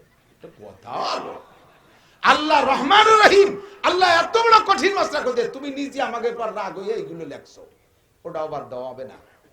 তারপরে কি লেখছে কও, 3 নম্বর আয়াতে লেখছে, আমরা তো যত গুনাহ করি আস্তাগফিরুল্লাহ পড়লে সব গুনাহ মাফ, ঠিক না? বনি ইসরায়েলের কবিরা গুনাহ করলে আত্মহত্যা করতে পারে, যার যার গলা সেই সে কেটে মরতে হবে। কয় যে বাদ দাও, এর একটাও মানতে রাজি না। এই 8টা আল্লাহ কইনি তোমার সাথে যে কদিন আমরা একটু ঝামেলা হচ্ছি, এই জন্য জায়গায় বসে বসে 30 দিনই লেগে পড়ে, পরে আবার 10 দিন বাড়ায় কঠিনটা নিয়ে নিয়েছো, এগুলো আল্লাহ কইনি। এখন মুসা আলাইহিস সালাম পড়ছে মহাবিপদ, আল্লাহ এ কি আর বইয়া কে এ যাত্রা ঠিক করবো কি রে? আল্লাহ কইতে শোনো কি কয়। এবার ওরা বলতেছে, ও মুসা, এই কিতাব যে আল্লাহ পাক লিখেছেন এইটা সরাসরি আল্লাহ আমাদেরকে ডেকে বলতে হবে, তুমি বললে মানতে রাজি না। মুসা আলাইহিস সালামকে আল্লাহ ওয়াজ বলে এখন তোমার করা লাগবে, আমি করলে শুনবে না। কয়জনে শুনবে? শোন মুসা, শোনো কয়জনে শুনবে? মুসা আর হারুন আলাইহিস সালাম দুই ভাই বাদে 12 কওমের থেকে 70 জন, ওনরাও তো দুই ভাইয়ে কোন এক কওমের, 12 কওমের থেকে 6 জন করে নেতৃস্থানীয় লিডারশিপ 72 জন নিয়ে শতুর পাহাড়ে আমি আল্লাহ তাদের সামনে ওয়াজ করব। আর স্বয়ং আল্লাহ ওয়াজ করবে। 72 জনকে বসাই দিয়া ডেকে নিয়ে আসছেন মুসা আলাইহিস সালাম, 72 জনের তুর পাহাড়ে বসায় দিয়েছে, আল্লাহ ওয়াজ করবে। সিস্টেমটা কি করেছে? লক্ষ লক্ষ ফেরেশতা দিয়ে এমন ভাবে ময়দানটাকে ছেয়ে দিয়েছে, সূর্যের আলো বন্ধ হয়ে গেছে ফেরেশতাদের কারণে।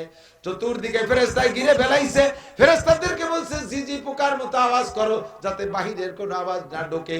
ওরা তো জম্মের গাইলো, বাইরের কোনো আওয়াজের ভিতরে যদি আমি কথা বলি বলবে যে আল্লাহর কথা কোন, যার বাইরের কথা কোনটা বুঝতে পারলাম না, এইগুলি আর এক ঝামেলা বাধাতে পারে। এই জন্য ঝিঝি পোকার মতো আওয়াজ করো, ওর মধ্যে আমি আল্লাহ আওয়াজ করব।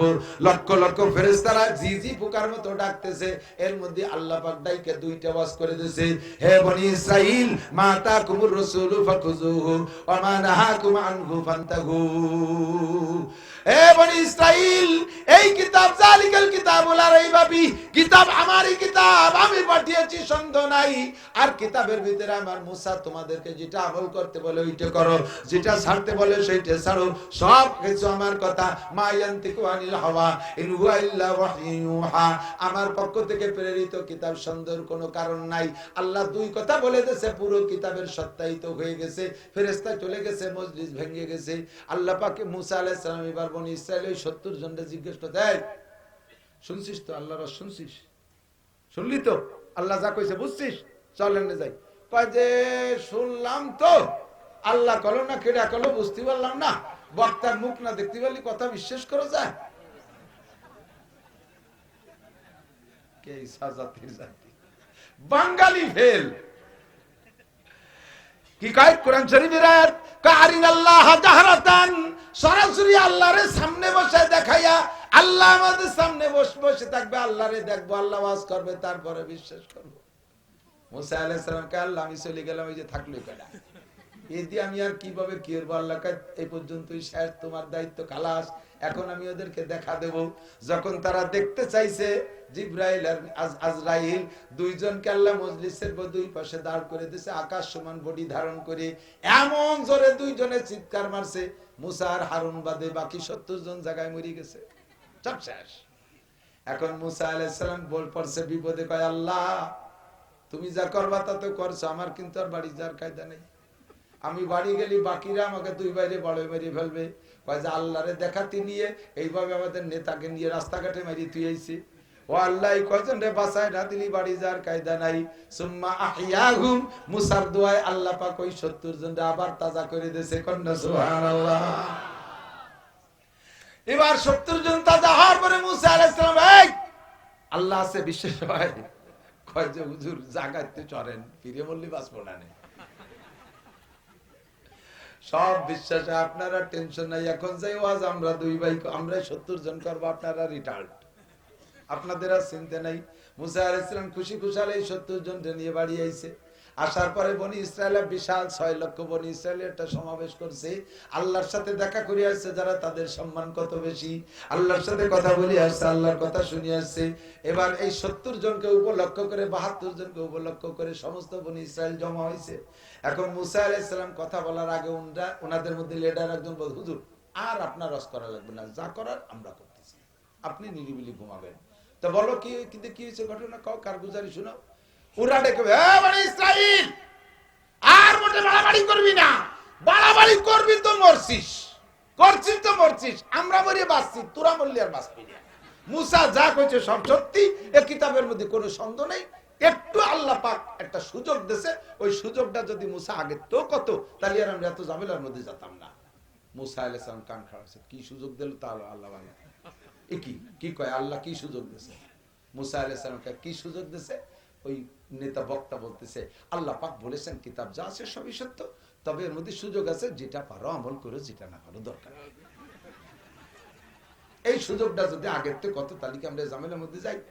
মুসা আলাইহিস সালাম কয়, এই শয়তানের দল, ও কোন চমাকালো কয় যে বলছে এক ফাঁকে আপনি খেয়াল করেননি।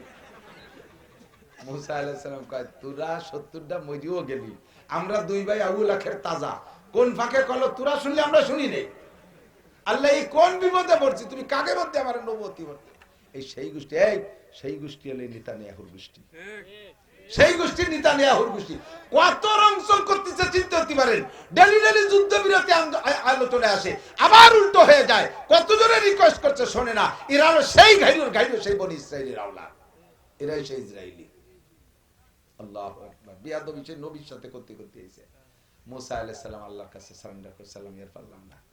আল্লাহ কয় তোমার কোনো চিন্তা করার দরকার নেই, তুমি তার জায়গায় বসে দেখো। পাহাড়ের আজরাইলের মাধ্যমে দৌড়িয়ে আইনে, জিবরাইলের মাধ্যমে দৌড়িয়ে আইনে ওকে মাথার উপরে বসায় দিছে। পাহাড়, এই পাহাড় এমন কায়দার পাহাড়, বসাডারও মাথায় ঠে, দাঁড়ানোডারও মাথায় ঠে, ছোটডারও মাথায় ঠে, লম্বাডারও মাথায় ঠে। এ সরে না, পড়িয়ে আবার পড়ে না, মাথার পরে গাদি মেরিয়ে রয়েছে, কুজো বাতাই দিয়ে রয়েছে। সে যেদিক সরতে যায় দল ধরে, পাহাড়ও সেদিক যায়। আর কি হুশ আছে কন? এখন কয় মুসা পাহাড় সরাই দাও, আমরা ঠিক হয়ে গেছে, আর বাড়াবাড়ি করবো না, সব বুঝে গেছে। মুসা আলাইহিস সালাম কয় তাই দাও, আল্লাহ তো সরাই দাও, পাহাড় দেয়া যাক, কি দেখি। পাহাড় যখন সরাই দিছে, এখন যেই সে কর্মকারী আবার যা। মুসা আলাইহিস সালাম কয় কি ব্যাপার, কথা ছিল কি আর করলি কি? যত বড় পাহাড় মাথার পর থাকলে শিকার করে পারা যায়, আসলে কি সম্ভব? চিন্তা করেন তো কেমন যা। এরপরে আল্লাহ পাক গজব দিয়েছে, সকলের গলা সমান পানি, সকলের গলা সমান পানি চিতে রয়েছে।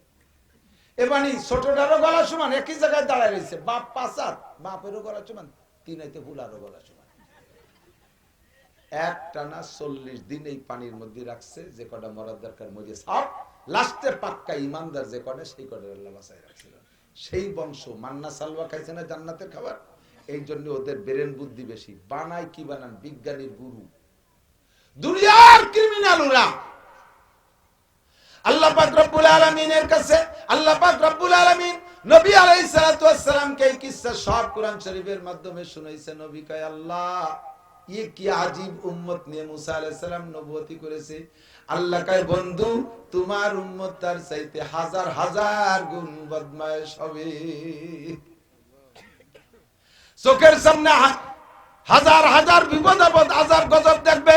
সিডার সুনামি, নার্গিস, আইলা, আমপান, বুলবুল, পানি, দানা কানা যত আছে, ঘূর্ণিঝড়, টর্নেড, তারপরে জলোচ্ছ্বাস, অনাবৃষ্টি, অতিবৃষ্টি, ভূমিকম্প, ভূধস, অগ্নিবৃষ্টি, পাথর বৃষ্টি, হাজার হাজার আযাব গজব দেখবে। বনি ইসরাইল তো মাত্র 9টা দেখছে, আর এরা দেখবে হাজার হাজার।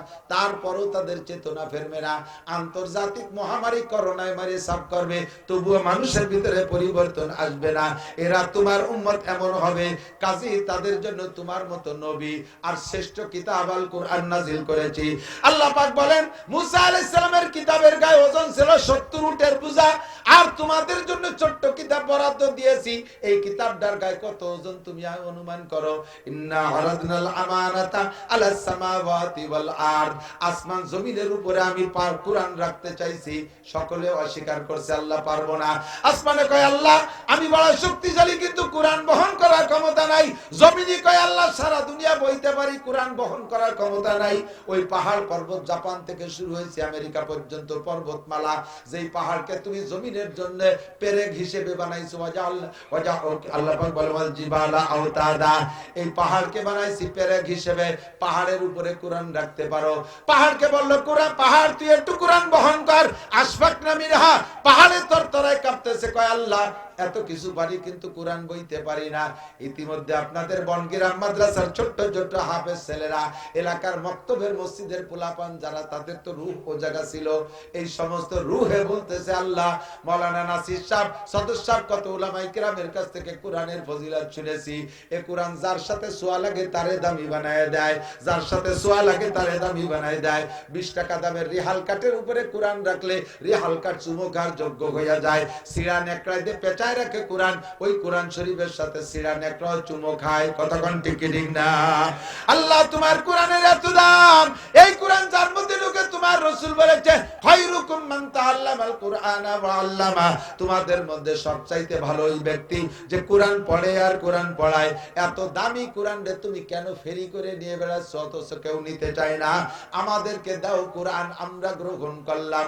আল্লাহ কয় ওয়া হামালাহাল ইনসান ইন্নাহু কানা যালুমান জাহুলা, মানুষ জালেম আর জাহেল, মূর্খ আর সীমালঙ্ঘনকারী, তাই তারা কোরআনকে গ্রহণ করেছে। এদিক খেয়াল করেন, লক্ষ্য করতেছেন নাকি জানি না। মানুষ যখন কোরআন গ্রহণ করেছে, আল্লাহ কয় তোরা জালেম আর জাহেল। জালেম মানে সীমালঙ্ঘনকারী, জাহেল মানে মূর্খ। তা আল্লাহর কোরআন আমরা নিলাম, তাইতে আল্লাহ আমাকে এমন দুটি সত্য কথা কবে? আল্লাহ কয় এই জালেম আর জাহেল বলছি, এটা হলো আদরের ভাষা। এদিক তাকান, আপনার ছেলে গোল্ডেন এ প্লাস পাইছে ম্যাট্রিকে, পুরো গোপালগঞ্জ জেলার মধ্যে 1 নাম্বার রেজাল্ট। আপনি তারে কি করে আদর করেন? আরে আমার পাগল, এদিকায়। এই পাগল কি ওই গোপালগঞ্জ শহরের মধ্যে যে ন্যাংটা হয়ে যেটা ঘুরে বেড়াচ্ছে সেই পাগল নাকি? এ পাগল হলো আদরের ডাক পাগল। এ পাগল মানে ল্যাংটা পাগল না, ঠিক না? আপনার ছেলে, নিজের ছেলে 5-6 বছর বয়স, বিলি যাইয়ে পোলো দিয়ে সে 1.5 কেজি ওজনের শৈলেরটা ধরে নিয়েছে, যা তার দ্বারা আদৌ সম্ভব না, তার হাতে পড়ে না, যে কোনো ভাবে নিয়েছে। আমার সাথে সাথে আপনি কি করেন? ফিটিয়ারটা থামে, হারামজাদা, এত বড় শৈল কোয়ানে পালি। কি কইছেন জানেন? আপনার ভাষায় কইছেন হারামজাদা। হারামজাদার বাংলা জানেন? হারামজাদা মানে জারিউল বাচ্চা। নিজের সন্তান রে জারিউল বাচ্চা কই আদর হতেছে, জারিউল বাচ্চা, শৈল পালি কোয়ানে। এই জায়গায় হারামজাদা মানে জারিউল বাচ্চা, আদরের ঠেলায় কই বের হয়ে যায়। তাই আল্লাহ পাক জালেম আর জাহেল বলছে কেন? কয় যে পালে রাজি হয় নাই, তুই নিলি, তুই তোর পর জুলুম করেছিস। জাহুল, তুই যদি বুদ্ধি থাকতে এত বড় কোরআন নীতি নে। আচ্ছা নিশ্চিত, যখন আমি তোর ভিতরে ধারণ ক্ষমতা দিয়ে দেব, দুনিয়ার কোনো বই পুস্তক মুখস্থ করে মানুষ রাখতে পারে না। আল্লাহর আমার কোরআন তোর ভিতরে আমি হেফাজত করব। ইন্না নাহনু নাযালনা যিকরা ওয়া ইন্না লাহু লাহাফিজুন। মাত্র 30 দিনে একটুক একটা পোলা, এরকম ছোট্ট একটা পোলা 30 দিনে হাফেজ হয়ে গেছে। ডেলি এক পারা। কি মনে করেন? বলতেছে গল্প শুনি উড়ে দিচ্ছেন। আমার মাদ্রাসা আমার ভাগ্নি একটা 150 দিনে হাফেজ হয়েছে। 150 দিনে 30 পারা হাফেজ, সবক মুখস্থ। এত বড় একখান বই 150 দিনে কোন বাপের বেটা আছেন বাংলা ইংরেজি দিয়ে দিলাম সারিয়ে আসেন দিয়ে মুখস্থ করে? একটু 20-30 পাতা একটা বইতে বিনা লোকমাই শুনতে পারবেন না। এটা আল্লাহ পাক কয় আমার মুজিজা, ওর ভিতরে আমার কুদরতের মধ্যে দিয়ে দিলাম, এটা আমার কোরআনের মুজিজা। অন্য কোন বই এভাবে নিখুঁত ভাবে এ টু জেড মুখস্থ করতে পারবে না মানুষে। ও কোরআন তোমাকে দিয়ে দিলাম, হে মানুষ, তোর সিনার মধ্যে আমি কোরআন দিয়ে দিলাম। পুড়াইয়া জ্বালাইয়া শেষ করে দেশে দুনিয়া, ইংরেজরা এদেশে, এশিয়া মহাদেশে, ওই উপমহাদেশে শেষ করে দিয়েছিল। মাদ্রাসা মসজিদ সব শেষ। আবার আল্লাহ তাআলা 2 কোটির উপরে হাফেজ তৈরি করে দিয়েছেন। বলেন না সুবহানাল্লাহ। আপনাদের এই বনগ্রাম মাদ্রাসা, আমাদের গোপালগঞ্জের যত হাফেজ হেফজখানা মাদ্রাসা আছে, এর হুফাজ প্রতিযোগিতায় পিরাইবার এরা শীর্ষে থাকে। এত সুন্দর হাফেজ সাহুজুর গড়ডাঙ্গাতে আসার পরে এই 22 সালে থেকে 22, 23, 24, 25 পড়ছে। 3 বছরের ভিতরে কত সুন্দর পরিবেশ করছে। আপনারাই সহযোগিতা করেছেন। এই কোরআনের মাদ্রাসা হওয়ার কারণে কোরআনের সোয়ায় যেমন সিরান একটা চুমো খায়, কোরআনের সোয়ায় যেমন টেবিলে চুমো খায়, কোরআনের সোয়ায় যেমন রেহালকার চুমো খায়, কোরআনের সোয়ার কারণে গিরামও আল্লাহর কাছে চুমো খাওয়ার যোগ্য হয়ে যায়। কোরআনের সাথে আপনি সম্পর্ক রাখলে আপনিও দামি হয়ে যাবেন। খায়রুকুম মান তাআল্লামাল কুরআনা। উকিল সাহেব কোরআন শরীফ পড়েন, দামি হয়ে যাবেন। মাস্টার সাহেব কোরআন পড়েন, দামি হয়ে যাবেন। ডাক্তার সাহেব কোরআন পড়েন, দামি হয়ে যাবেন। কৃষক কোরআন পড়েন, দামি হয়ে যাবেন। মহিলারা কোরআন পড়েন, দামি হয়ে যাবেন। পুরুষরা কোরআন পড়েন, দামি হয়ে যাবেন। স্কুল কলেজের ছেলেরা কোরআন পড়ে, দামি হয়ে যাবা। এই দামি হওয়ার কথাটা শুধু মাদ্রাসার ছেলেদের জন্য না, এনিম্যাল এভরিবডি যেই কোরআন পড়বে সে আল্লাহর কাছে সবচাইতে দামি। ঠিক কিনা? 30 পারা কোরআন শরীফের শরীয়তের বিধানের আলোচনা আমি আজকে কিছুই করি নেই, শুধুমাত্র ফাজাইলে কোরআন বলবো বলে।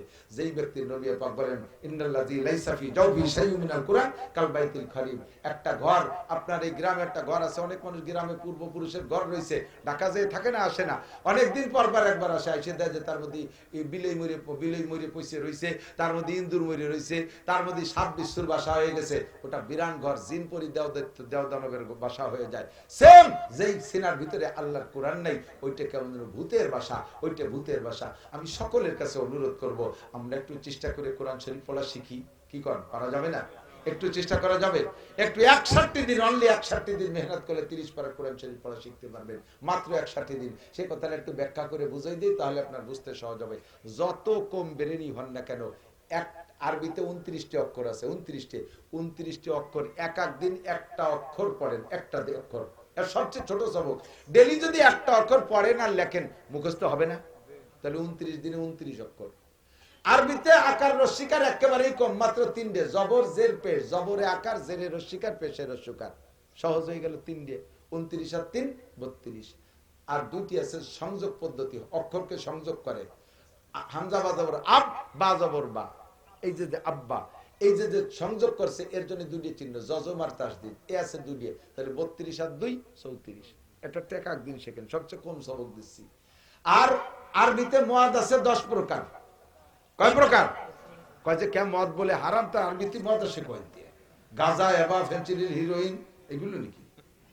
10 প্রকারের মদ মানে টানিয়ে পড়া, টানের জায়গা না টানলে বেঈমান হয়ে যায় মানুষ, কাফের পর্যন্ত হয়ে যায়। এই জন্য 10 প্রকারের মদ 10 দিনই শেখেন। তাহলে 44, 34 আর 10 44। 44-এর পরে মাখরাজ আছে 17টা, উচ্চারণ স্থান কোনটা কোন জায়গাতে উচ্চারণ করতে হবে।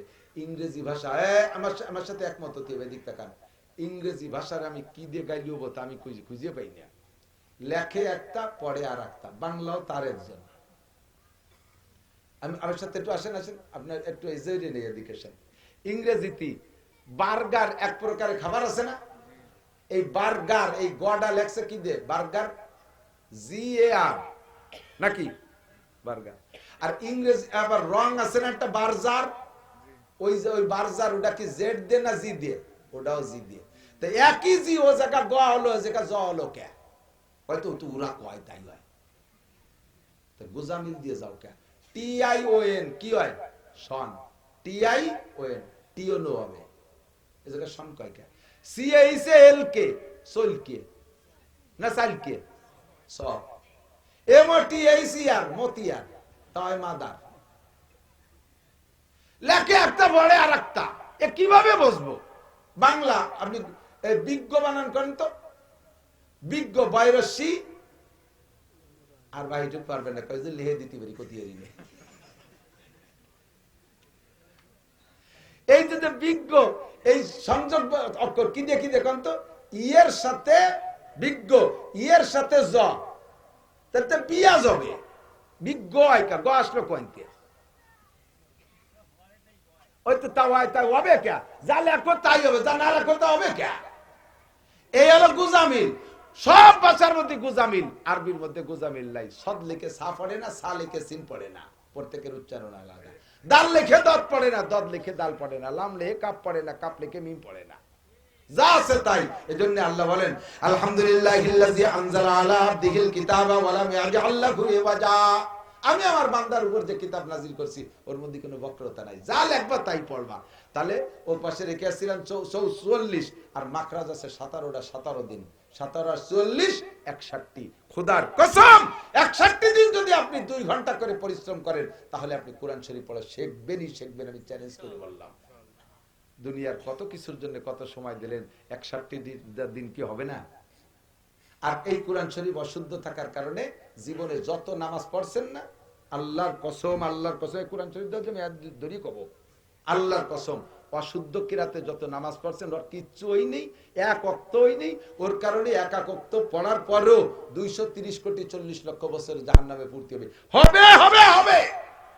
কোরআন শরীফ অশুদ্ধ, আলহামদুলিল্লাহ শুদ্ধ নাই, কুল সূরা শুদ্ধ নাই, ও নামাজ তুমি পারো। কয় যে হুজুর যাও ভরতো, আপনি যা করলেন ও বলবে না, না বলে না বলুক, আমার কি তাতে আল্লাহর কি? তুমি মার খাবা, সময় মতো ধরা পড়লে বুঝবা। এখন কাজ কি? পড়লি যদি না হয়, ভুল পড়লি না হয়, তাহলে বললাম না, পড়িও না। কিন্তু সিদ্ধান্ত সেটা না। আরে কপাল, একক তো নামাজের জন্য 230 কোটি 40 লক্ষ বছর জাহান্নাম। ভুল পড়ার কারণে যদি সেই পোড়া লাগে, তাহলে আমি ভুল পড়বো না, আমি আজকে থেকে কোরআন শরীফ শুদ্ধ করে পড়া শিখবই। এই প্রতিজ্ঞাটা করেন, প্রতিজ্ঞা এদিক নিয়ে আসেন। 10-20 বছর পর্যন্ত আইএবিএমে পাস করলেন ইংরেজিতে, জেনারেল সার্টিফিকেটের বয়স যত বাড়ে তত তার দাম কমে। বুঝতে পারিনি? আবার শোনেন, জেনারেল সার্টিফিকেটের বয়স যত বাড়ে তত দাম কমে, একসময় মোটেই থাকে না। সরকারি চাকরি নিছেন সার্টিফিকেট দেখাইয়া, একেবারে 5 স্কলারশিপ, আইএতে ম্যাট্রিক স্কলারশিপ, আইএতে স্কলারশিপ, ফার্স্ট ক্লাস পাস, এভাবে জাতিতে বিসিএস পাস, আপনার এই বস্তাখানিক সার্টিফিকেট দেখায় আপনি চাকরি নিয়েছেন। 35 বছর যদি চাকরির বয়স হয়ে যায়, তারপরে সরকার কয় তোমার সার্টিফিকেট ডিলেট হয়ে গেছে, ওর টেম্পার বাতিল হয়ে গেছে, তোমার আর চাকরির বয়স শেষ। 20-30-40 লাখ টাকা দিয়ে গটি কম্বল দিয়ে বাড়ি ফাটাই দেয়। আপনার ওই সার্টিফিকেট দিয়ে আর একজনের দেখি চাকরি দেওয়া যাবে? দেবে? আর আপনি ওই সার্টিফিকেট যদি বাজারে নিয়ে যান যে বাবা নুনির দোকানে, আমার এই সার্টিফিকেট কিন্তু খুব ধারালো সার্টিফিকেট, 35 বছর চাকরি হয়েছি, তোরাই কয়েন রেখে দে, আমার স্যার 2 নুন দে। এই গুটি খানিক সার্টিফিকেট দিলে আপনার 1 কেজি নুন দেবে? পড়িয়ে দিয়ে গায়ে মাথা ফাটায় বেলা দেবে, এটা 20টা থাকলে বেলা নুন খাতি হইলি। তাহলে আপনার হায়াত রয়ে গেছে, সার্টিফিকেটের হায়াত শেষ। আর কোরআনের সার্টিফিকেট যত বয়স বাড়বে তত দাম বাড়বে, যত দাম বয়স বাড়বে তত দাম বাড়বে, মরার পরেও দাম বাড়ে। সর্বনাম পিসাবের দাম মরার পরেও বাড়ে, সদস্যের দাম আজও বাড়তি তালে আছে। কথা বলেন ঠিক কি ঠিক না? আমার সার্টিফিকেটের বয়স 34 বছর হয়ে গেছে, সরকারি নিয়ম অনুযায়ী আর বছর খানিক আমার চাকরি থাকতে পারে, কিন্তু যত বয়স বাড়তিছে তত আমার চাহিদা বাড়তিছে, তত টান বাড়তিছে। এবছর 50,000 দাওয়াত রাখতে পারিনি, কয়টা রাখবো? তো কোরআনের সার্টিফিকেট আপনি অর্জন করেন, আপনাকে জান্নাতুল ফেরদাউসে উঠাই দিয়েও কোরআন ব্যাকে আসবে না, আপনার সাথে লিফট হিসেবে কোরআন শরীফ থাকবে। আপনি জান্নাতের বিল্ডিং এর যে তলায় যাইতে চাবেন ওই নম্বর আয়াত পড়বেন আর আপনার সেখানে পৌঁছে দেবে। যেরকম সুবহানাল্লাহ। আমার জান আমার মাল সবকিছু দিয়ে আল্লাহর কোরআনের ঘরের সাথে মিলিয়ে রাখতে চাই। কে কে আছেন, রাজি আছেন? কি ব্যাপার, কয়জন বিরক্ত হয়ে যাচ্ছে? আমি কি বিপক্ষে কইছি নি কোন আগে? চিন্তা আছে যে আমার বাপ ভালো না, এই ফুলের বেলায় ফানায় গুনাই নেশা কালেকশন শুরু হয়ে দিল, এই বইতে সেরে যাচ্ছে। একমাত্র কোরআনের পক্ষে যারা তারা থাকবেন, আর ইসরায়েলের নেতানিয়াহুর পক্ষে যারা তারা চলে যাবেন। যে কয়জন আটা দেবে বসবো যে নেতানিয়াহুর দলের লোক, কয়জন ইসরায়েলি আমাকে মধ্যে ছিল। নড়াচড়া আম্মা বাদ, এদিক পেশাবাজ দিয়ে এক আঙ্গুল চড়বেন, বসবো যে মাদ্রাসার হেফজখানায় 1000 টাকা দেবেন, টাকা 1000 দিয়ে পেশাব করে শুয়ে থাকবেন, আপনার ডাইবে উঠবো না। মিথ্যে কথাকে আঙ্গুল দেয়ারই ডায়াবেটিস হবে, দোয়াইরে দিলাম। আল্লাহ জানি সবাই যে সুস্থ রাখে, বলেন আমিন। বেঁচে আছি যতদিন অতদিন কামাই করে খাচ্ছি, মরার পরে যে আর কামাই করতে পারবো না, পারবো নাকি কেউ মরার পরে? কিন্তু আমার দুনিয়ার এই ইনকামটা খরচ শুরু হবে মরার পরের থেকে, ওদিকে সে জায়গাতে কামাই করতে পারবো না। এই জন্য হুজুর পরামর্শ দিছে যে তিনটে ইউনিট খুলে রেখে যাও, এই ইনকামের জন্য তিনটে ইউনিট খুলে রেখে যাও। একটা বিল্ডিং করবা, 3টে ইউনিট বানাবা, ওই 3 ইউনিট থেকে তোমার বেতন ভাড়া যাইতে থাকবে। 1 নম্বর ইউনিট হলো সাদকা জারিয়া, 2 নম্বরে ইলমুন ইউনতাফাউ বিহি, সদস্য হুজুর ইলম শিখে রেখে গেছে গোটা বাংলাদেশ জুড়ে হুজুরের ছাত্র। আর 3 নম্বর হলো নেক সন্তান। তো নেক সন্তান বানানোর চেষ্টা করব, ছেলে মেয়েদেরকে হাফেজ আলেম বানানোর। কিছু সাদকা জারিয়া মাদ্রাসার হুজুররা ওই আরেকটা বিল্ডিং করতেছে না, একটা বিল্ডিং করতেছে, ওখানে বোর্ডিং ঘর 3 লক্ষ টাকা, 3 লক্ষ টাকার মতো হুজুরের ওখানে লাগবে। আমরা এই জায়গায় যত মানুষ আছি, 300 মানুষ থাকলে 1000 করে টাকা দিলে 3 লক্ষ টাকা হয়ে যায়। অথচ এর ভিতরে 50,000 1 লাখ টাকা দেওয়ার মানুষও থাকতে পারেন। আপনার টাকাটারে কোরআনের পাখিদের খেদমতের জন্য আছেন কোন আল্লাহর বান্দা, এই খেদমতের জন্য আপনি 10,000 20,000 টাকা দেবেন। একটু প্রাণ খুলে গভীর রাত্রে দোয়া করে দেব, আল্লাহ আপনাকে জান্নাতুল ফেরদাউস নসিব করবে, হালাল ভাবে লাখ লাখ কোটি কোটি টাকার মালিক বানায় দেবে, পুরো পরিবার হজ্জখানায় কাবা নসিব করবে। বংশ যারা কবরে চলে গেছে, জান্নাতুল ফেরদাউসের দরজা তাদের দরজা কবরে আল্লাহ খুলে দেবে। একজন মানুষ সর্বপ্রথম বলে উঠবেন, ইনশাআল্লাহ আমি কোরআনের খেদমতের জন্য 10,000 টাকা দেবো ইনশাআল্লাহ। আছেন কোন আল্লাহর বান্দা?